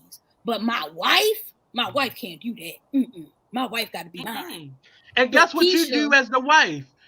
That's a sense of pride to you. To some of these women out here, because he's still at home with me. He can't. Baby, you just said you'll never be with a man that cheat on you. He would never catch me coming out my mouth. He would never be with a woman that as soon as you step out, guess what's gonna happen with that man? He gone. He leaving you. Y'all get mad at men for stand strong with their non-negotiables. I never felt guilty about breaking up with my boyfriend when I found out he cheated on me. Because I know if that shoe was on that other motherfucking foot, you'd have been gone just as quick as I could say, huh. You'd have been gone. You'd have been gone. But gone. And you'd have never had no other communication with me. You'd have called me all types of everything. You'd have drugged my name through the mud. You wouldn't have told me to hurry up and get over it. You wouldn't have did none of that. And I feel so, and I say this all the time. But y'all but listen to what you just said. You would get mad when the shoe was on the other foot, though, when you cheated. You get mad because he won't do those things that you would do. That's the standard that I'm living by now. When somebody do something to me and I don't like it and it hurts my feelings or it make me feel some type of way. In my mind, I say to myself, Crystal, if that shoe was on the other foot, how would Jay react? And if I say they would exile me to the depths of hell, if in my mind that's my answer, he will exile me to the depths of hell. But that don't feel like to me you are setting boundaries and standards in your own life. You're just doing what someone would do to you. That's not a standard. I'm saying I'm basing upon this is what I'm saying. Let me rephrase this. I'm saying if you do something, me and you together, Nate, you cheat on me. I'm leaving you. I know. I find out. I find out you cheated on me. And you expecting me to say, Crystal, come back, Crystal, come back, Crystal, come back. If I know that if Nate found out that Crystal cheated, Nate will exile me to the depths of hell. That's where the hell you're going. You're going to the depths of hell, and I'm not coming to get you. No. But I think that's one of the things that make women angry with men, the double standard. But it's not a double standard. It's not a double standard. It's negotiation. You negotiate your non-negotiables. He's not going to do that. So you can't be mad at him for not negotiating his non-negotiables. I'm not. I refuse. I would never be mad at a man for doing his non-negotiables. If at the end of the day, I knew you would leave me if you found out I cheated on you, I'm going to give you that's my non-negotiable. No cheating. You're going to the depths of hell. The only reason now men are not necessarily negotiating their non-negotiables, but you see them stand, it has to be a financial reason. If I leave her, I'm going to have to pay child support, or we got too much together. So I'm going to have to give up my home, or I'm going to have to give up my comfort life in order to leave. I got to go find somewhere else to live, or I got to get her. Like, men don't want to deal with all those things. That's typically why you'll see a man stay. A woman wants the affection and I'm telling you, a woman gonna stay because she want to keep throwing it in your face. I don't want you women to start being and doing what men do. I need you to stop negotiating your non-negotiables. Mm-hmm. I don't want you to think like a man, but be like I don't want you to do none of that Steve Harvey shit. I want you to still be the woman that you need to be for you, but I need you to stop negotiating your non-negotiables. And men need to stop doing it. Men will lower their standards for the right woman. Mm-hmm. For the right woman. But that's how you put yourself into those situations that you're looking at, that you regret being in, by giving yourself, by cutting off or stopping those non-negotiables. You put yourself in, create those situations for yourself. So why would you do that anyway? Well, because you don't want to be alone, because you don't want to have to go and be without. But at the same time, now you got to pay all your own bills. So that was a waste. I feel like, to me, it's a waste of time, because at the end of the day, you know what you're not going to tolerate. So I feel like, to me, it's a waste of time. So you really putting all this effort and all this time into something that's not going to work out. At the end of the day, then you have to start over. I don't know. My tolerance is like short. Like, I just don't know. You thought about this before he even came over to you in the club. That his walk over to you was that you lived your whole life with that person. I get you being that type of person. You like, let somebody else do it. I don't feel like it. That's me now. So I had one conversation with you, and I realized I could be nothing more than just, some afternoon fun. Right. Let somebody else do it. I'm not wasting my time. I just don't. I'm time. It takes too much effort and too much time. You going on dates, you spending money, you taking too much of my time. That's how I feel at the end of the day. Yeah, you taking too much of my time. Happening. It's happening, but we have to always see our choice, because it's not always them. They're only doing what they feel like you want. So if we get to a point where I'm only seeing you for the happy time on my break and your break, well, you comfortable with this because you ain't said nothing. Or you come over, you always looking sad, and he say, well, what's wrong with you? Nothing. I just don't want to. Well, you already lied to him. So now men are making mental checks. Men's relationship with you is a consistent amount of pop quizzes. Oop, you failed this one. Oop, but you passed this one. Yeah. So they'll stay in that because you a top-notch gobbler. They try to see what category to put you in. Not even, but no, they not. They not, because they've already put you into one. You start off in that category of the gobbler. Right. But if you're a great gobbler, let me see how I can prolong this and put it on. Oh, you know what? I'm working. I'm busy. Like I'm trying to save up for. And you like, oh, I'm gonna be patient. I'm gonna wait. Already negotiating your non-negotiables. You've been strung along because you made this suck on him like nobody else sucks on him. Right. And it's that women make men out to be so complicated. And they are. They're layered. They're not. But they're not. And women aren't any more complicated than men are. They're about the same. The difference is the expectation level. Mm-hmm. I expect for you. I'm sure at some point you've heard a man say, just let me know if you feel the need to go out and be with somebody else. So that means you can be whatever. He don't mind you being rah-rah or motor mouth, or he'll mind none of that. Just let me know before you go out with somebody else. He's letting you know what his line is. Give him time. He's letting you know something. Right. And women don't, look at that. He want to make sure I'm his. No. He want to know when you're not his anymore. It's absolutely. He want to know when somebody else is getting what he gets. That plan B that he is actively pursuing also, he just need to know when he needs to move her over. Right. Right. To the hey boo, hey, how you doing, baby, in the morning. He needs to know when he needs to start sending her that 8 a.m., that 7 a.m. Hey babes, hope you have a good day. That's all he's doing. And all of this conversation, it boils down to community. You have to give time to get to know somebody. I just wrote that down because that was what I was going to say at the end of the show. Take the time to know people. Just take the time to know people. And I thought about that. Exactly. And I thought about that from, what BlackRoses was saying about, just sitting down and thinking about having kids and stuff. You have to take the time to know people because you're going to get yourself stuck in something you can't run away from for the next 18 years. You better get even if that person leaves, you just got somebody that's half of them. So that DNA growing up with you. Now you stuck with that DNA. Absolutely. You definitely have to take the time to know people. Save them, Lord. Save them. They don't want to be saved. Right. But this is I told you that a long time ago.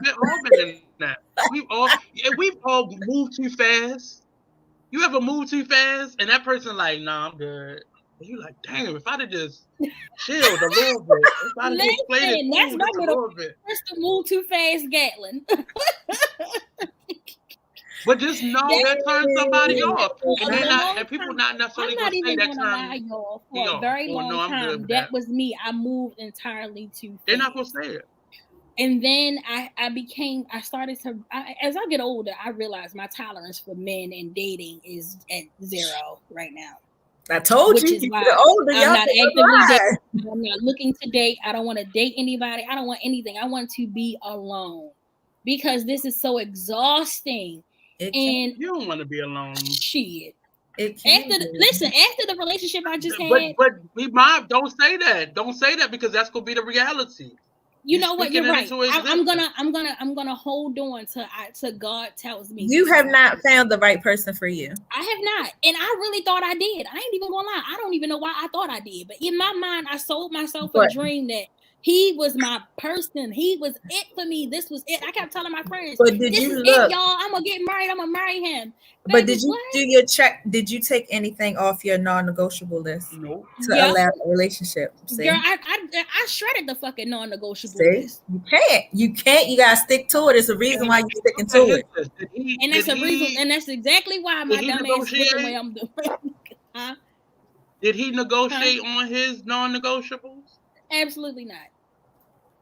And you sit there, you see that, and you like, but it's just, I don't have to think about where I'm going to get my dick from, or who I'm going to go out to lunch with, or exactly. For 2 years, I sat and I dealt with that. I know how you feel. For 7 years,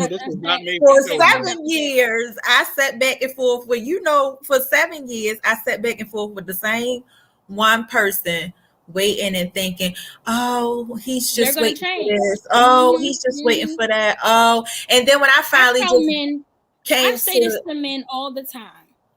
Men are going to change for who they really want. You're going to change for who you really want. And I don't give a fuck. No, I ain't nobody. You're going to change for who you really want. Right. And that's the thing that women have to understand. No. You know what? No. You're right. There's no change. You're going to be who you want to be, who you need to be for. Yeah. You know what, Nate? You going to give that person all of you. It's not, and see, that's what happens when it's in an unequally yoked relationship. You feel as though he needs to change to be with me. If that man changed, you really not gonna want him. Because you got who he is. Yeah. That's who he is. You know what, Nate? I had that epiphany before you even said it.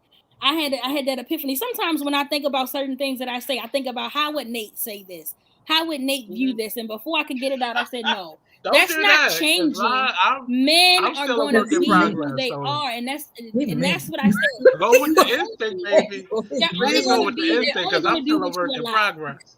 He is not finished with me yet. Please. They is on the mean bandwagon. And before long, you gonna be coming into dates and stuff like that. I'm going. See, a lot of it is I've learned. Again, I told y'all how many uncles I had on both my mother and my father's side. Like, seeing not only the uncles but the women. I saw women make choices. I saw men make choices. I saw people not making choices. I saw people. I know what a pen pal relationship is. So this 90-day lockup thing, like I've seen that. I've seen the pen pal. You come home to her for the first 3 months, and then you end up with the one you really want. Right. Who was the secondary pen pal who didn't send you as much care? $1 or a dime. Yeah. Y'all better watch that Love and Lockup. I can't wait to this next episode because I'm trying to see who Derek is going in the hotel to see. I'm here. But even in that, everybody wanted to be that transsexual. Everybody, y'all not slick. Y'all all wanted to be the transsexual. That's in that hotel room. But the comments from people coming from that, or even the Krishan and Blueface, the comments are coming from people who are having to live. These people or these reality shows are mirrors to people. And that's the life that I watch how people comment. Right. I watch how they comment. Oh, baby, you going through this. You going through this right now. Oh, that comment. You just dealt with that. You just, he just left you, didn't he? Your man just left you. Because you comment in real, raw emotion. But just go with your instinct will tell you what to do. Not your vagina, not your penis. And it gets stronger and better the older you get. I'm trying to tell you, you found that thing. But your instinct, when you hesitate for a second, even if it's a millisecond, that's your instinct kicking in. You is telling. And you know it because you feel it feels like you're extra nervous and going forward. And that's how you know you should not be doing it. And I'm only speaking from personal. I've done this recently. I've done this. I've had these types of hesitations, and it really matters. Like, listen to yourself. Listen to yourself. And don't be so quick to define what something is. If you pay attention long enough, you see it. The definition is there. So no need to add your own emphasis to it. Because you've already defined it. He don't love you, boo. He didn't waste your time. You just started uncovering who you was. Right. You that melted lace front, he thought that was yours. And then you took it off in front of him one day. You took them blindfolds. It be little things like that. You won't let him see you without makeup. So when he sees you without makeup, oh no, that's not. I can't wake up to that every morning. And there's nothing wrong with that. He's showing you I don't like you. But you try to figure out maybe if he changed the way he thinks. Maybe if he changed what he wants. No, he wants what he wants. How to make him like it. Yep, absolutely. That is absolutely true. That's absolutely true. Y'all need Jesus. I can attest to that. But anyway, guys, as usual, we always go over, and that's our show. We need to start. We need to start from this point. I hope y'all got some good feedback off of that. I hope that helped a lot of people in these relationships that you are currently in, and you are blind to the fact that it's time to go. It is 2023. It's time to go. I think a lot of people are just scared to be alone, and it's okay. Trust me. I am married. I have been married for 13 years. We've been married for 13 years, but I promise you, ain't nothing in my kinkling in my soul to sit here like, oh my God, if he go, what am I going to do? Ain't nothing there. And I don't know if it's a bad thing, but it's just me just thinking realistically. I'm not holding on to nobody. I'm just not. I'm getting old. Time is short. I'm not holding on to nobody. My tolerance is right here. It's right here. It's right here. But stop holding on those relationships. Dude. She a dude. What? How am I rude? I'm just being. I'm not rude. I said you a dude. You a dude. I am. I do. I know. I have said that forever. I have a guy's mentality. I don't know if it was because when I was younger, I grew up around so many guys, and I actually listened, and they gave me good advice, and I have followed them rules till today, and it works. It works. I didn't follow. I was never given advice. I was just shown advice. And just I did listened. not take heed to a lot of it until I just listened. I just hung around a lot of guys and I listened to their conversations. I listened to the conversations they had when they were talking about other females that they were dealing with. And I took it in. And my mentality, my mindset changed. So I know some stuff. I'm trying to tell y'all. Y'all want to find the right man, stick with me. Look at my mother. Did my mother come on here a couple weeks ago? She told you, I'm married. I got my husband. I'm with him, but I don't need him. I can't get over that prom picture, so I'm a little hesitant. That prom picture was surely go. That day go. Let me tell you about that prom picture. That's what I'm trying to tell y'all. Y'all want to know. Y'all follow KD. That day go prom picture. I think I dated that boy I don't even think I dated him the whole high school. That whole 12th grade. I don't think I dated him that whole 12th grade. At prom, after prom, when I came home, that man proposed to me. Shut up. BlackRoses, shut up. She gonna say that's your white boy era. I don't like it. But that boy proposed to me right after prom, and I had to respectfully decline because I got a life. I got things to do. I don't know. But anyway, to pay for your prom. That's a he didn't pay for my prom. He paid for the car. He got the Rolls. That's all he got was the Rolls Royce and his tux. He ain't paid for that dang on prom. My mother paid for her portion. She paid for my makeup, my hair, my dress, and his parents paid for his part. They paid for the car, the Rolls Royce that we had, and his tuxedo. Oh, and the hotel thing. Yeah, the hotel room, because we had a big hotel party. So maybe he did pay for it. I don't know. But yeah, he tried to propose to me right after prom. We just graduated. I got a couple of little things on the side that I was waiting to get out of high school to get to because they was looking for me. And I'm not going to tell him myself. I'm going to take that back. But tell the same. And they was waiting for me to graduate and become of age. So I had to I had time. I couldn't be settled with you. I had to go move on because I had some things. I had some things lined up that was waiting on me. But anyway, yeah, y'all I hope y'all took a lot out of, the conversation that we had today. I feel like it was a lot of good things that can help a lot of people now in the relationships that they in now. And maybe, make you woke and open your eyes to what's really going on around you. It's 2023. Don't nobody deserve to get played, And it's sad because people still doing it on both ends, females and males. They still in it for their own particular reason. But anyway, thank y'all for joining the show today. Thank you for your comments. Thank you for watching. Don't forget to like, share, and subscribe to the show as always. But most importantly, share the show so we can get more viewers.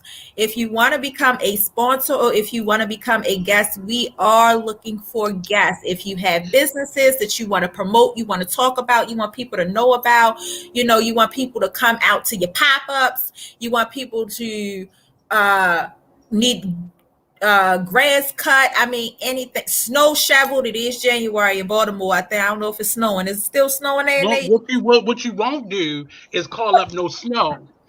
What you won't do, because I can see if Katrina busy right now. What you won't do, because we not having no snow up here. It's already too cold. Oh, y'all gotta wait for the groundhog to come out. No, I got you. But if you want to, I don't believe in that damn groundhog. I don't believe in that damn groundhog. It's raining down here.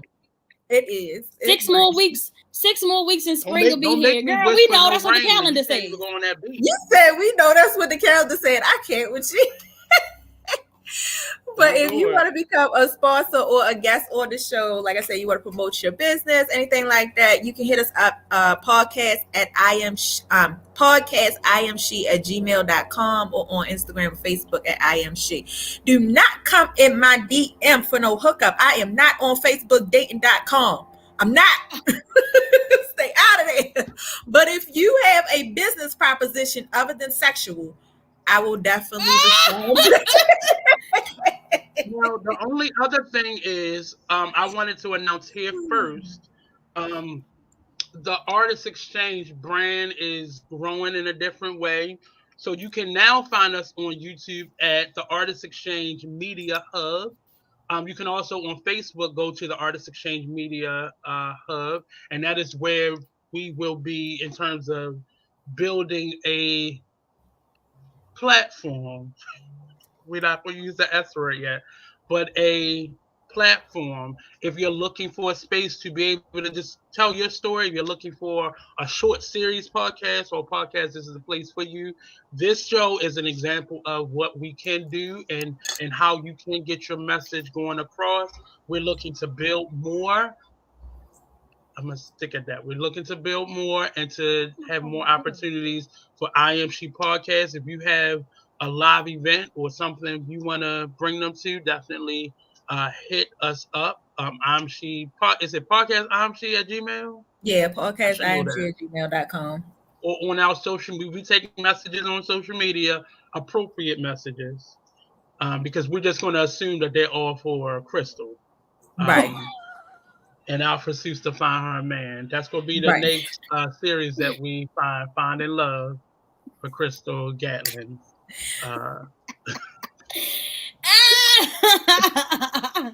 Find her dependable man. Y'all want me to have a man? Or a lady. We don't really know what your lady. We don't know what your preference is. I don't want to assume. But don't roll your eyes that way, because last week you was just talking about that you was looking for a female. Not last week. It was like 2 weeks ago. Let me find that show. I will play it back. It was like 2-3 weeks ago, and I was like, "You gonna have somebody feel on your butt?"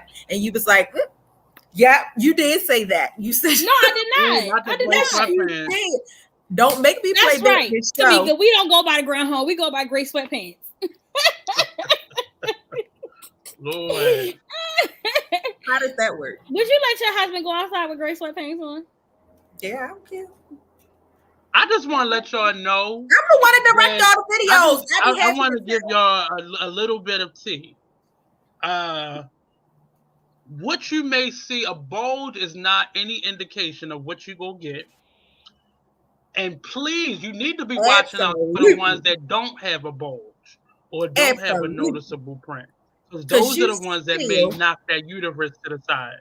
You still have to know how to use it. It's the same with females. Just because females have lips don't mean they know how to use them. They still have to have experience behind it. I mean, if we want to get that, if we want to get into that, if we want to get that. I'm just being honest. Some people can't hide it, but there are now men who are wearing underwear in a certain way, or not, or lack thereof. So they're showing it off. So if they're showing it off, that means anybody can get it. That's what you. That's why you laughing so hard. I don't really care too much. He can wear gray sweatpants. But anyway, y'all, that's my show. Well, that's our show. I said that's my show. Like I didn't take over. Take her off. Well, she's been going in and out because she got company. No, that's my dad, y'all. Are you in California? Yes, I am. I knew you was in California. Introduce your public to your dad. You want to hop on, Dad? I knew you was in California. I can't turn the camera. Just put your face in the camera. She said, "Just put your face in the camera." Oh, they got the same smile. Oh, look at that. You riding your bike today? You getting on your motorcycle today? What? Huh? You getting on your motorcycle today? No, not today. No, he can't. Not today. I've got thing 1 and thing 2 with me today. Ooh. Put the sidecars on there. Yeah, that's what I said. Put the sidecars on there. Get a little sidecar or a little cart that you put in the back. He said it ain't a sidecar. I need a sidecar and a buggy.